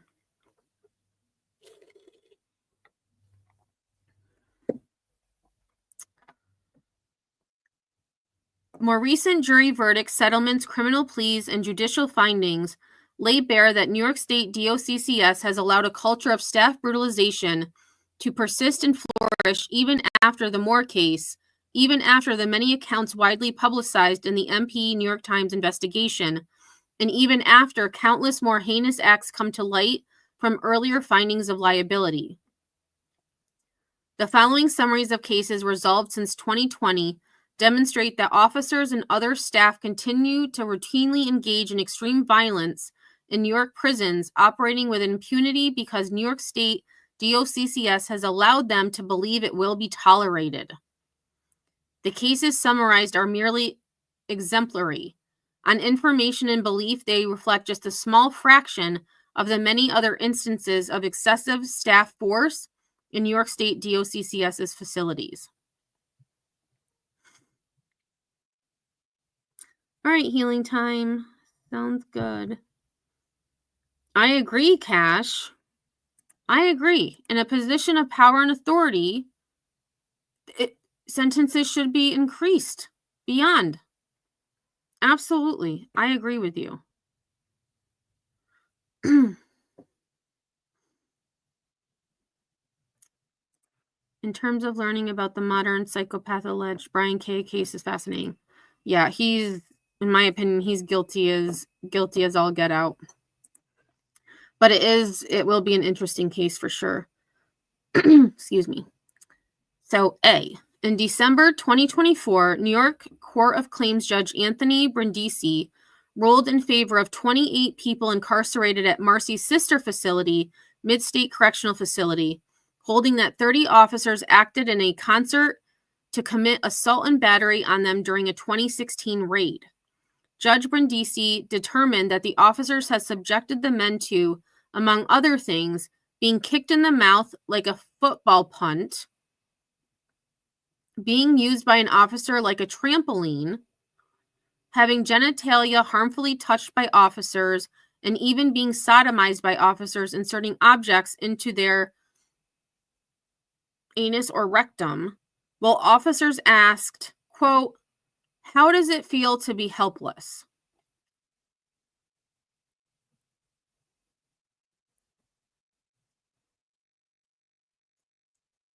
And in just assault and battery, how about like if someone's using you as a trampoline? Sorry, that's trying to murder you, trying to kill you. Kicking someone in the mouth? What the fuck? Seriously.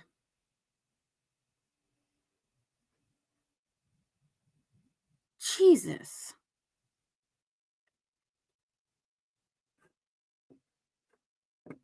So, footnote 18, Midstate is directly across the street from Marcy, and on information and belief, the two facilities often share staff.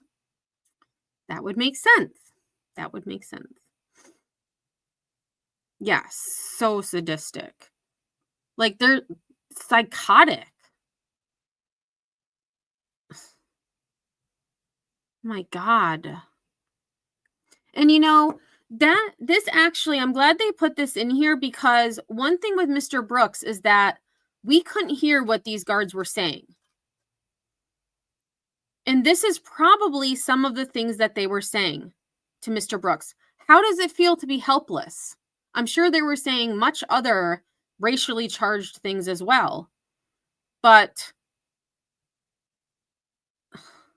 this is sick. Absolutely sick. And I also agree that, this small percentage of guards does not represent the whole of correctional staff.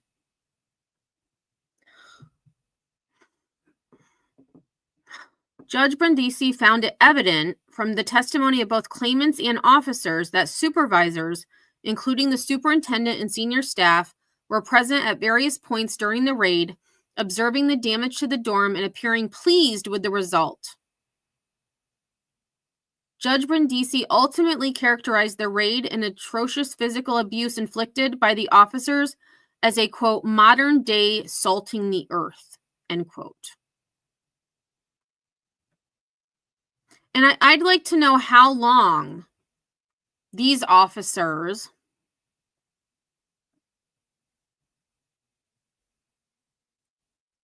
were sentenced to. They probably didn't get any time. They probably got time served.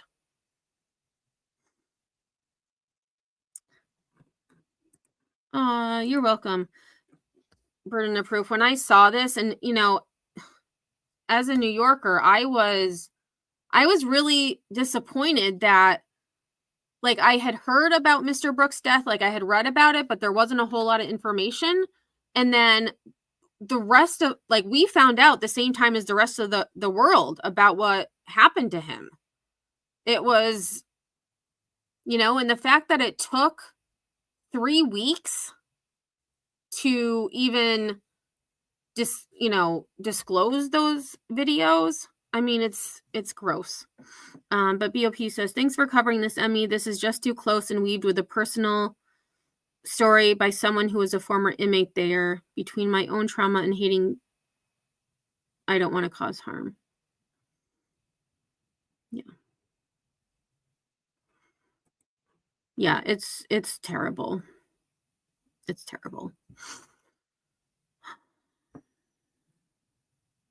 I actually thought about, I mean, I don't have break for a while, but I thought about taking a ride out there, taking a day trip out there and just, I don't know.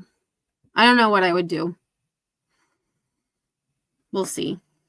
We'll see. All right. So B. In October 2024, officers Rohel Khan and Michael Williams pled guilty to deprivation of rights under color of law in violation of that statute for the brutal beating of James Barton at Mid-State. Khan and Williams assaulted Barton in a brutal attack they called the, quote, are you fucking kidding me? I don't even want to say this out loud.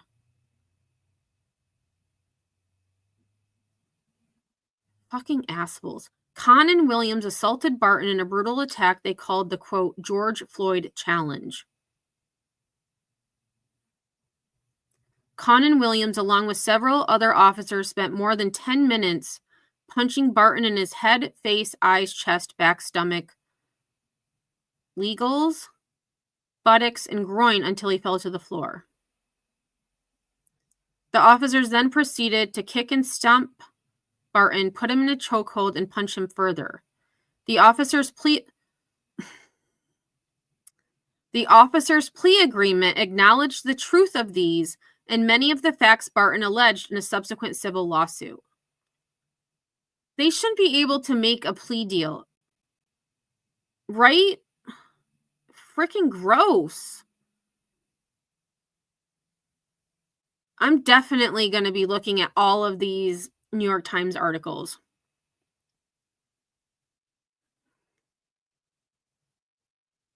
Freaking gross. C. In November 2023, a federal jury awarded the family of Terry Cooper $9.25 million in connection with his fatal beating by Clinton officers who beat Cooper so severely it caused a fatal asthma attack, deprived him of his asthma pump, then covered up the attack and denied the use of force.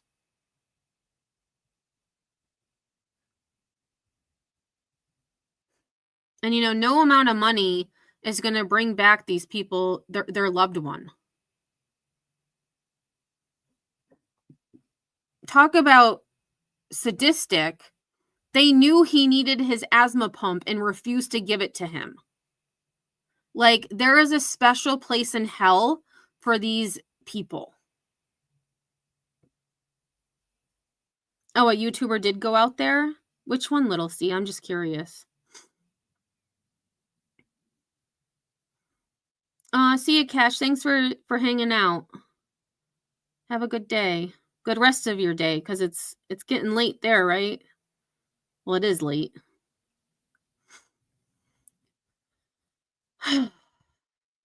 All right. D. In 2021 and 2022, New York State DOCCS settled 3 separate federal lawsuits on behalf of at least 20 officers who worked at Greenhaven Correctional Facility. One suit involved the brutal assault of Carlos Garcia by 6 officers who put him into a chokehold until he lost consciousness, then slammed his head against a wall while he was handcuffed. I actually know someone who worked at Greenhaven. I'm going to have to ask them about Carlos. If they know of Carlos. They haven't worked there in some time, so. One suit involved the brutal attack of Carlos Garcia by 6 officers who put him into a chokehold until he lost consciousness, then slammed his head against a wall while he was handcuffed. The second suit involved 3 separate assaults on Benjamin Stevens by 9 officers whose abuses included smashing his head so hard that he had seizure and choking him. The third suit was brought by Nakia Rose against 5 officers who, among other things, at a sergeant's direction, cuffed him, brought him to the floor, kicked and punched him, and twisted his ankles. This is absurd.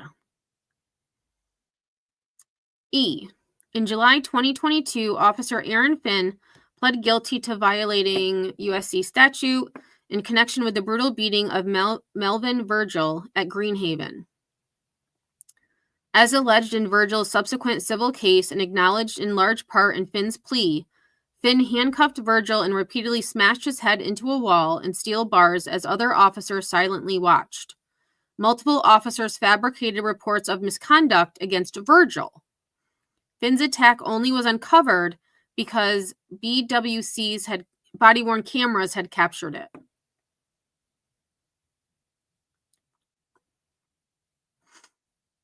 F. In April 2021, 3 Fishkill officers were found liable by a jury for using excessive force against Nicholas Magalios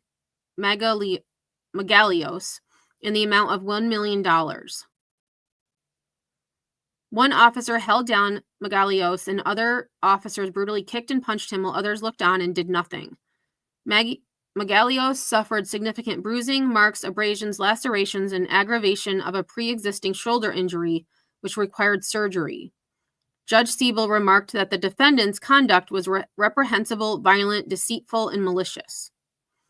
And one other thing, hey Bridget, one other thing, these inmates who endured this type of abuse, they no longer, their sentences should be time served. No way should these individuals who endured this type of abuse by, as we heard yesterday, the people that are deemed to keep them safe, they shouldn't have to go back. I don't know if they do. I'm just saying that. That's something I don't know. I would hope they don't have to go back. But it's New York State, so who knows? Who knows? Burden, no, I was just gonna go out there and drive around. I've been out there before, It's been a while though. There's a cemetery there in Utica that I like going to because it's almost like a park. And I know that's a bad way to describe it, but I mean there's like wildlife and ponds and yeah. So just, just kind of drive around. Yeah.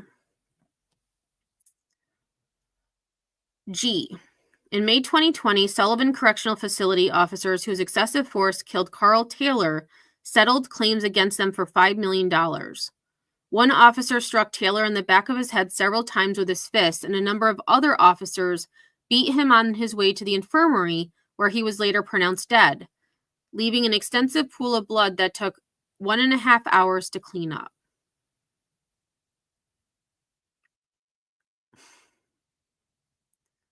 H. In February 2020, a U.S. District Court jury awarded Jerome Anderson $650,000 after finding a sergeant and 3 officers at Greenhaven liable for excessive force. The officers coordinated an attack on Anderson by taking him to an area lacking surveillance where they punched, stomped, and kicked him for several minutes. All right, we're almost through this.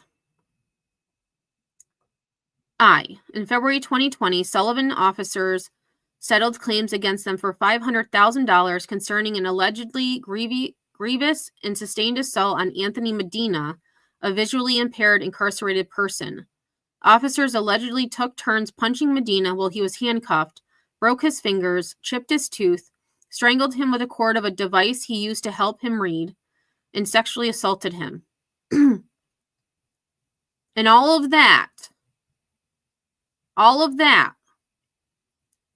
$500,000. Not enough.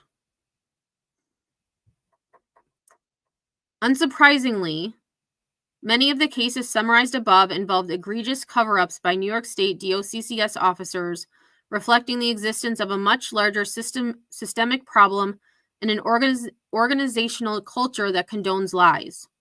For example, A.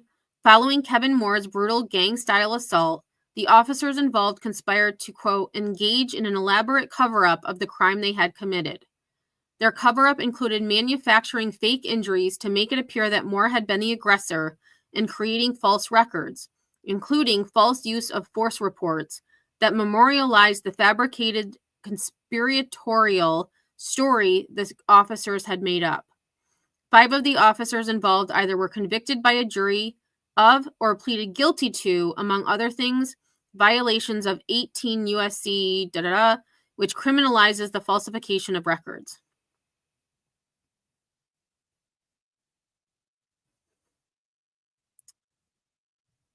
And my thing is, where's their supervisors? Because like I had said, like this behavior is acceptable. B. Evidence in the Nicholas Magalios case showed that the officers involved created false reports and gave false testimony that categorically denied using any force against plaintiff and contended the plaintiff fabricated the story entirely. So let me go back to Nicholas. Okay, so Nicholas just made it up. He his bruises were fake, the abrasions, lacerations, his shoulder injury, he did it himself. Come on.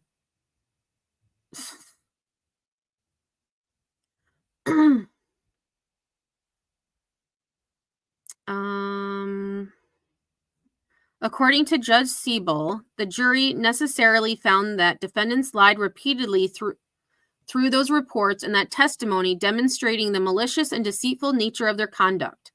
In affirming an award of punitive damages, Judge Siebel specifically noted that similar acts often go undetected in correctional facilities. He also explained that reprehensible may not be a strong enough word to describe defendants' conduct here. They have disgraced themselves and their office, and such conduct seems to be all too acceptable among certain employees of New York's prison system. Thanks, Scottish, for becoming a member. I appreciate that. Welcome to the Stoners. And notice the majority of these are civil cases. Nothing about them being arrested and charged, brought in front of a jury. They've all been civilly settled with money. Kind of just sweep it under the rug. C. In the case of Anthony Medina, a sergeant prevented medical staff from properly evaluating Medina after the attack and prohibited Medina from discussing the assault with medical personnel. The officers falsely told medical staff that Medina had attempted to unalive himself and that they had intervened. So Medina's the one with the broken legs, I think. Let me go back. Oh, no. So Medina was the one where they broke his fingers, chipped his tooth, assaulted him. Okay, so again, that doesn't make any sense. That story does not line up with the injuries that man endured.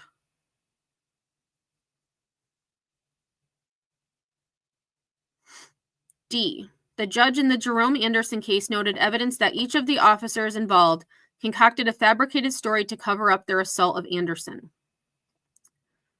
E. In the case of Samuel Harrell, when officers and medical personnel could not resuscitate Harrell after the beating and finally called an ambulance, notice that word finally, I think the same thing happened in Mr. Brooks' case, they fabricated that he had overdosed, and the New York State COBA, which is the Union for Correctional Officers spokesperson, falsely informed media he had overdosed, all while Harrell's autopsy determined there were no illegal drugs in his system, and his cause of death was a homicide caused by physical altercation with correction officers. Officers further falsely... that doesn't make any sense. Officers further falsely that claimed Harrell had falsely assaulted them.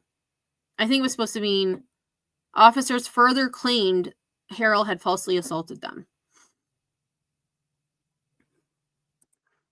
I agree, Marie. There's no dollar value to compensate each of these abused and some deceased victims and their families. The abuse of power needs to be punished harshly. I agree.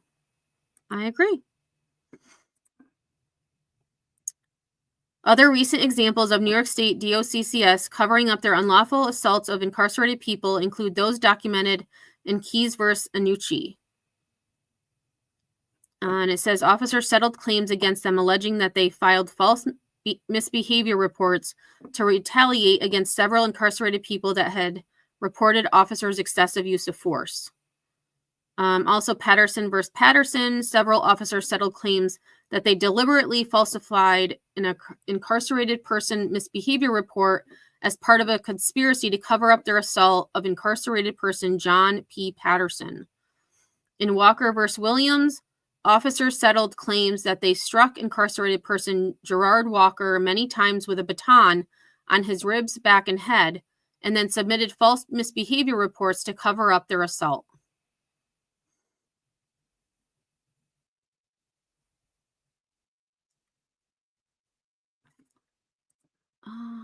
Okay, Burden. I was just going to offer you to save your gas and help you out, but I remember you mentioning the cemetery. Yeah. Oh, yeah. And I need to look up, was there anything like with, May, was there anything, I haven't looked in his case. Let me write him down. Yeah, and I never did get out there. Life happened and yeah. Although, depending on the weather, I may not go until, springtime, but thank you for your offer. I appreciate that.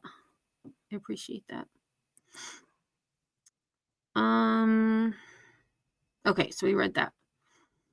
On information and belief, as with the summaries of excessive force summarized herein, the above summaries of officers lying to cover up their assaults on incarcerated people reflect just a small number of the many other instances of this conduct systematically occurring throughout New York State DOCCS.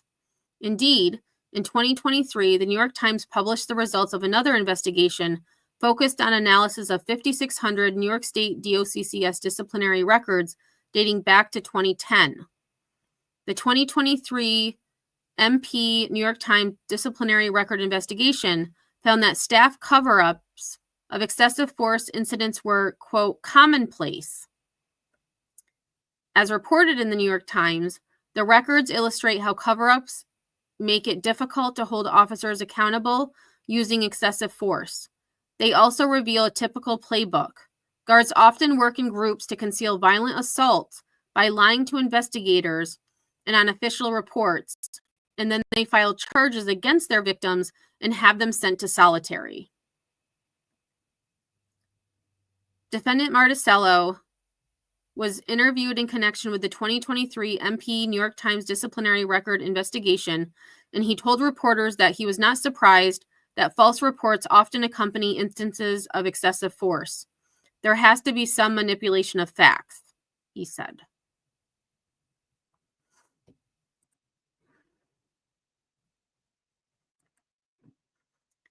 The 2023 MP New York Times disciplinary record investigation highlighted the case of Chad Stanbro, who was paralyzed in 2018 after a guard knelt on his neck while he received off-site dental treatment. What the hell?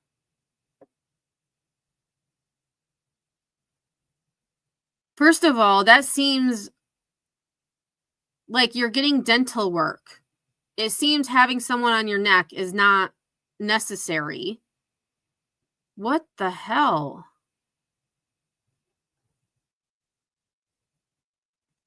At some point during the procedure, Mr. Stanbro lost consciousness, and when he awoke, one officer was kneeling on his neck while the other two held him down on the ground.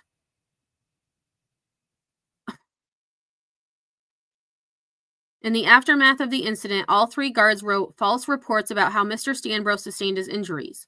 Among the many lies they told was that Mr. Stanbro assaulted them, for which the newly paralyzed Mr. Stanbro had to spend 40 days in solitary confinement. Oh, fantastic. So he did have to go back and serve out his sentence.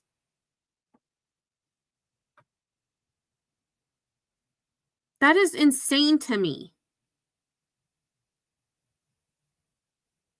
Mr. Stanbro later sued the officers, and a federal jury awarded him over $1.6 million in damages against the officers.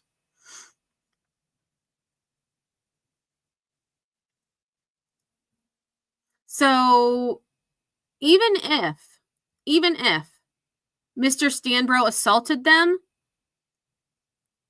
the force necessary broke his neck?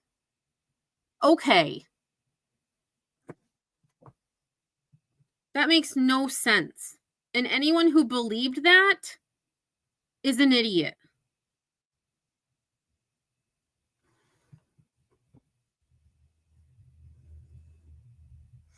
Yeah, healing time. True. These CEOs love the cut-off oxygen technique. So sad and sadistic. Yeah.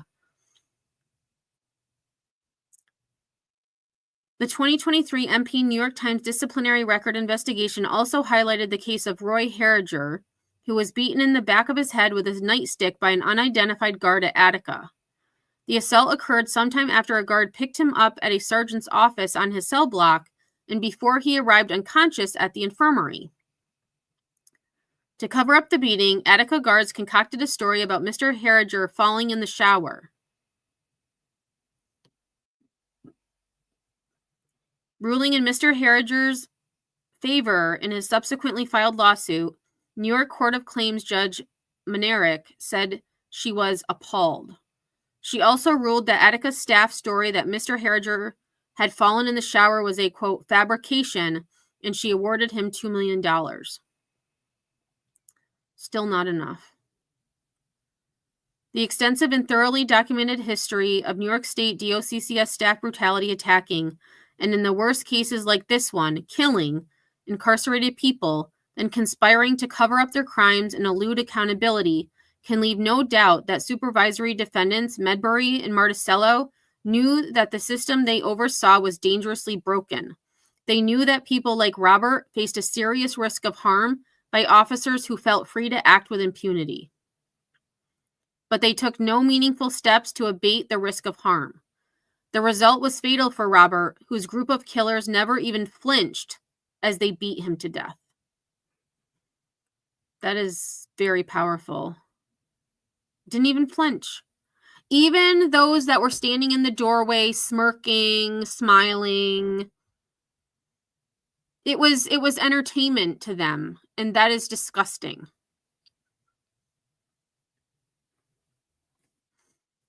Count 1, excessive force, against all on-scene defendants. All paragraphs of this complaint are incorporated by reference in this court. As described more fully above, the on-scene defendants violated Robert's Eighth Amendment right to be free from excessive force. Information known to date demonstrates that the excessive force included at minimum the on-scene defendants punching, hitting, kicking, or otherwise striking various parts of Robert's body, including his face, stomach, side, and groin area. Using their body to impose excessive pressure on various parts of Robert's body, including his shoulders, knees, and chest. Choking Robert with their hands or arms around his neck and lifting him by the neck. And putting an object into Robert's mouth, impeding his ability to breathe. As described more fully above, the degree of force used by the on-scene defendants was objectively unreasonable because Robert posed no security risk and their attack on him served no legitimate penological or government interest and was apparently intended to injure Robert. He was injured before they even injured him further.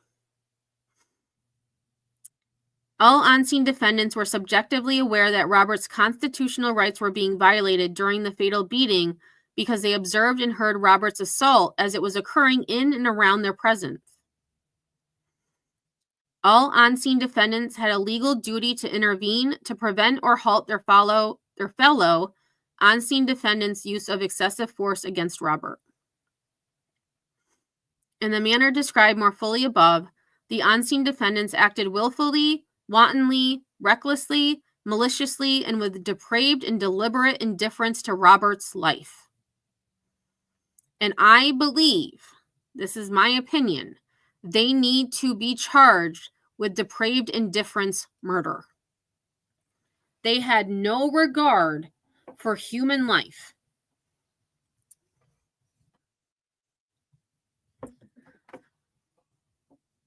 In brutally assaulting and failing to intervene to protect Robert, the on-scene defendants inflicted a cruel and unusual punishment and used unlawfully excessive force against Robert in violation of his rights under the Eighth Amendment to the United States Constitution, as applied to the state of New York under the 14th Amendment to the United States Constitution. The misconduct described in this count directly and proximately caused Robert to suffer extreme emotional terror, excruciating pain, and severe bodily injury before his death. And I agree, extreme emotional terror. The misconduct described in this count directly and proximately caused Robert to die, robbing him of future enjoyment of his life. Count 2, deliberate indifference to serious medical need. As described more fully above, each on-scene defendant violated Robert's Eighth Amendment right to be free from cruel and unusual punishment by acting with deliberate indifference to Robert's obviously dire medical condition and serious need for medical treatment. As described more fully above, all on-scene defendants observed and knew that Robert suffered significant injuries throughout his assault, and it was obvious to each of them that Robert required medical attention.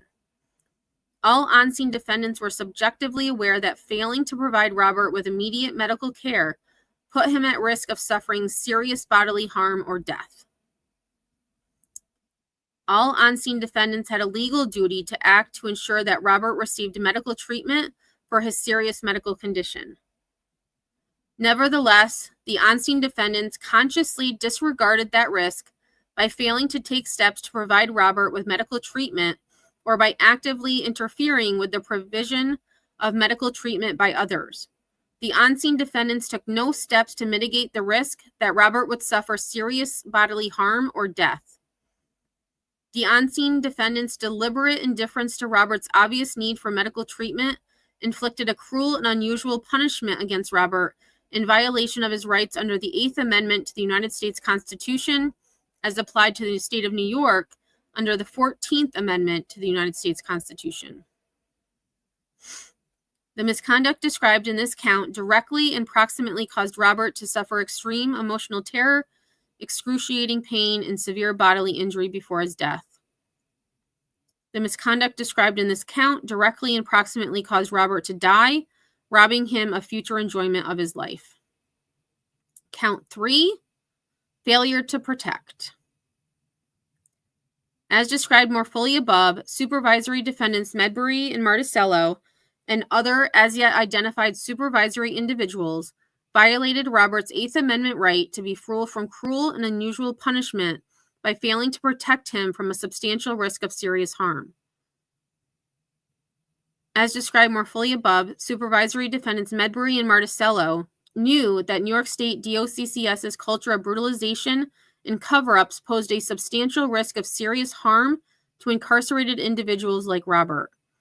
On information and belief, they possess this knowledge not only from their own experience, but also through independent reports, investigative reporting, jury verdicts, and criminal prosecutions concerning New York State DOCCS correctional staff, including those at Marcy as described above.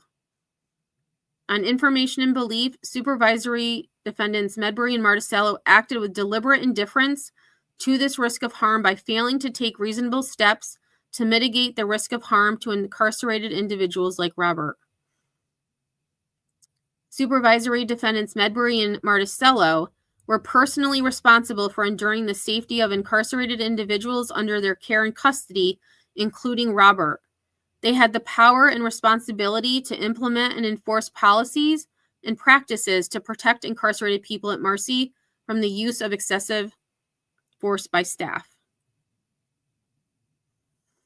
As a direct and proximate cause of the deliberate indifference described in this count, the on-scene defendants were emboldened to brutalize Robert, confident in the belief that their misconduct would never be subject to any meaningful scrutiny.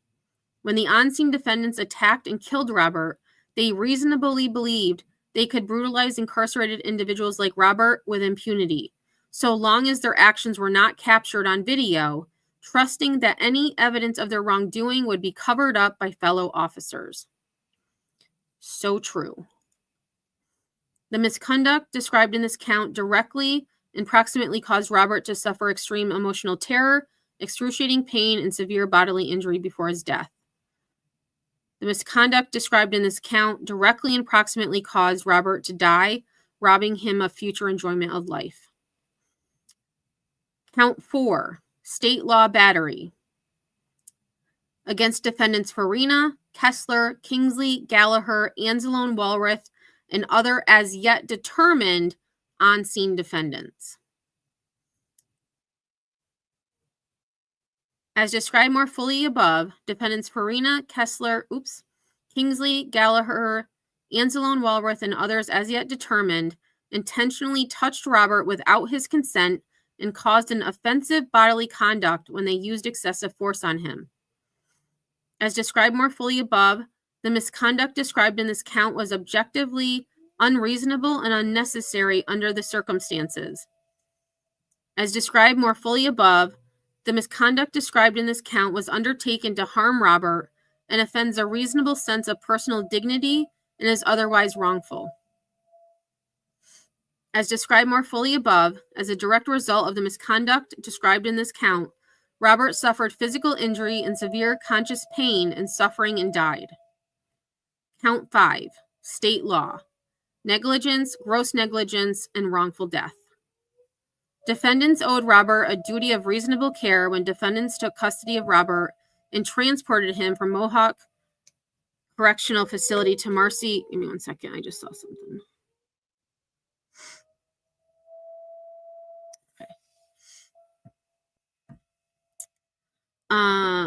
Where was I? Sorry, I got distracted.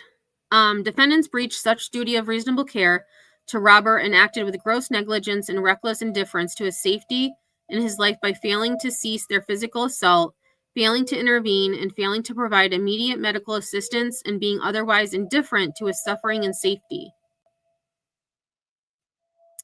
The on-scene defendants who participated in the assault and battery of Robert were negligent, grossly negligent, and reckless in continuing their physical abuse to the point of causing his death. The on-scene defendants who did not directly participate in the beating breached the duty of care they owed to Robert by standing by and observing their colleagues' cruel abuse and use of deadly force against Robert, and failing to intervene to protect Robert and save his life, both before lethal force was applied and after the beatings ended.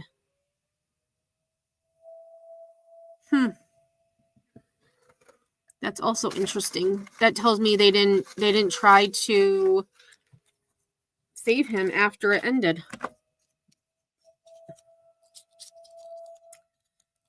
The acts and omissions of the on-scene defendants were all committed within the scope of their employment and duties as New York State DOCCS employees and agents. As a direct and proximate result of defendants' negligence, gross negligence, and reckless indifference, Robert suffered severe physical and emotional pain and suffering and was caused to die. Damages. Based upon the facts and legal claims set forth above, plaintiff, on behalf of the estate of Robert L. Brooks Sr., is entitled to an award of compensatory damages for Robert's severe physical and emotional conscious pain and suffering prior to death. Based upon the facts and legal claims set forth above, plaintiff, on behalf of the estate of Robert L. Brooks Sr.'s distributees, is entitled to an award of compensatory damages for causing Robert's wrongful death, including the pecuniary value of their loss of support, nurturing, and guidance incurred from the death of their father. Based on the facts and legal claims set forth above, plaintiff, on behalf of the estate of Robert L. Brooks Sr. and its distributees, is entitled to an award against all defendants of loss of life or hedonic damages for the death of Robert caused by the deprivation of his civil rights guaranteed by the 8th and 14th Amendments to the U.S. Constitution. Based upon the facts and legal claims set forth above, and specifically the intentional, reckless, and grossly negligent conduct of the individual defendants, plaintiff, on behalf of the estate of Robert L. Brooks Sr. and its distributees, is entitled to an award of punitive damages against defendants. Wherefore, plaintiff respectfully requests that the court enter judgment in his favor and against all defendants for compensatory damages, punitive damages, and attorney's fees and costs, and for such other and further relief as the court deems just and proper. Jury demand. Pursuant to Federal Rule of Civil Procedure 38, plaintiff demands a jury trial on all issues so triable. Dated January 15th, 2025. And respectfully submitted, Stephen G. Schwartz, and Leslie Nibel. And they are from Faraki Lang, LLP. All right, there we have it.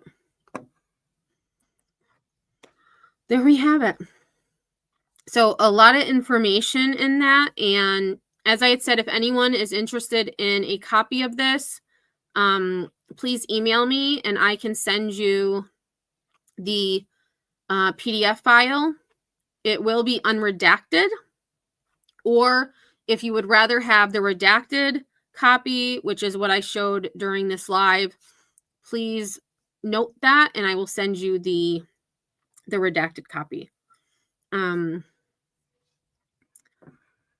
Yeah, be real. I will never understand how people can have so much violence in them. I agree. And just reading some of those other cases that were cited,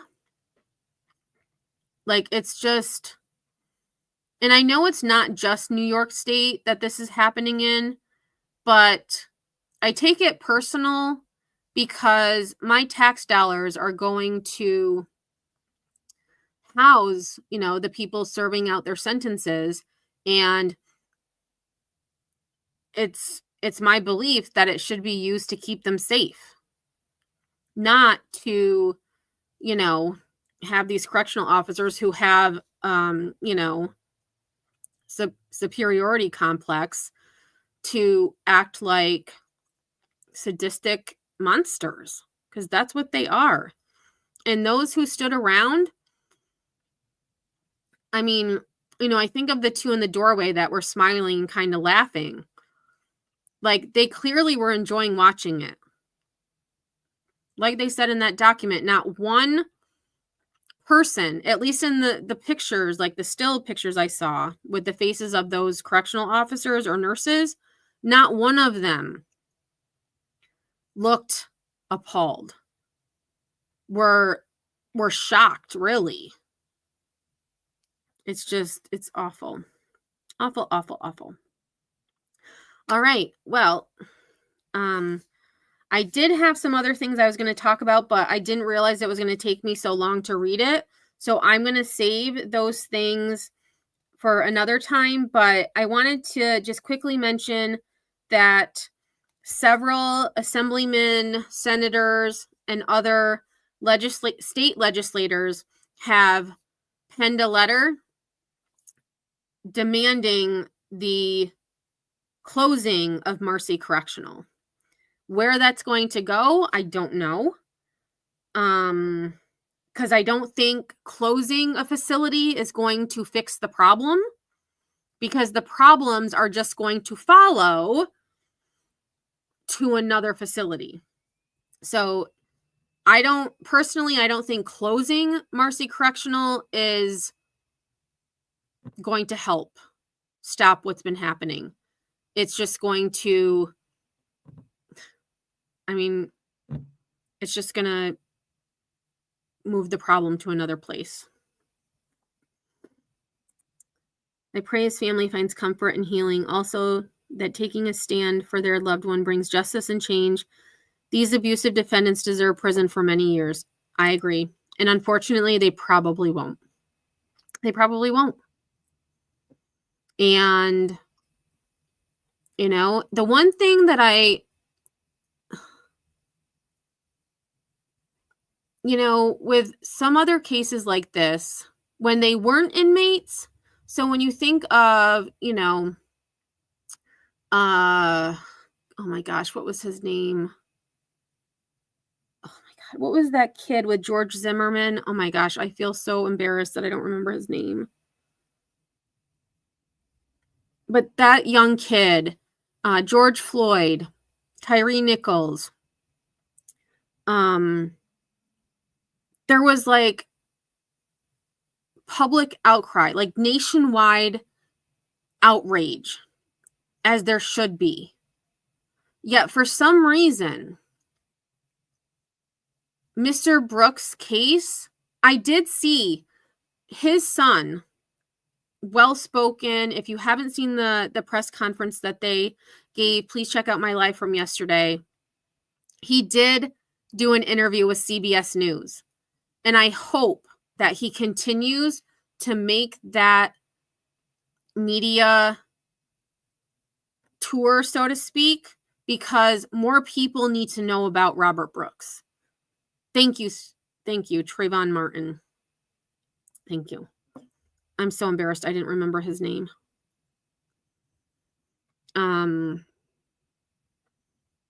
They're just, you know, so share this out, let people know, because Robert Brooks' life mattered, and those who took his life deserve to be in prison. And unfortunately, just based on the history we read today, it seems like they probably won't. And that's really, really sad. Let's see. They may need another warden. So Be Real, they did. So the warden, or they call it a superintendent, the superintendent who was in charge of Marcy was an interim. So they weren't permanent. So the governor removed the temporary warden and replaced her with a new person.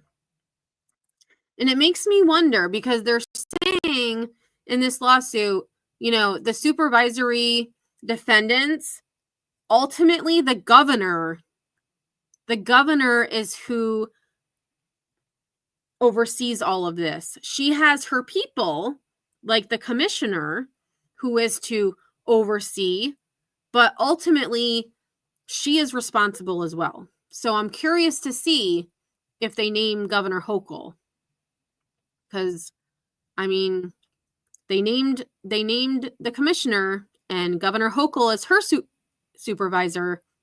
So I guess we'll see. We'll see. All right, y'all. Well, I am going to go. I don't think I'll be live tomorrow, so I'm planning a live for Monday, probably around 4:30-ish, like my usual time before I started going live at 7. I'm going to do some stories about the wildfires. I'm just seeing so many stories I want to talk about, and there's just not enough time. So I hope all of you have a great rest of your day or night, morning, wherever you are. I do appreciate you being here. If you haven't hit the like, please do so. And if I don't see you on these YouTube streets, I will see you on the flip side. Let it take me to that place now. I won't ever let my thoughts get away now. I got better things to do, picking fate now. I just wanna be the best, call me great now.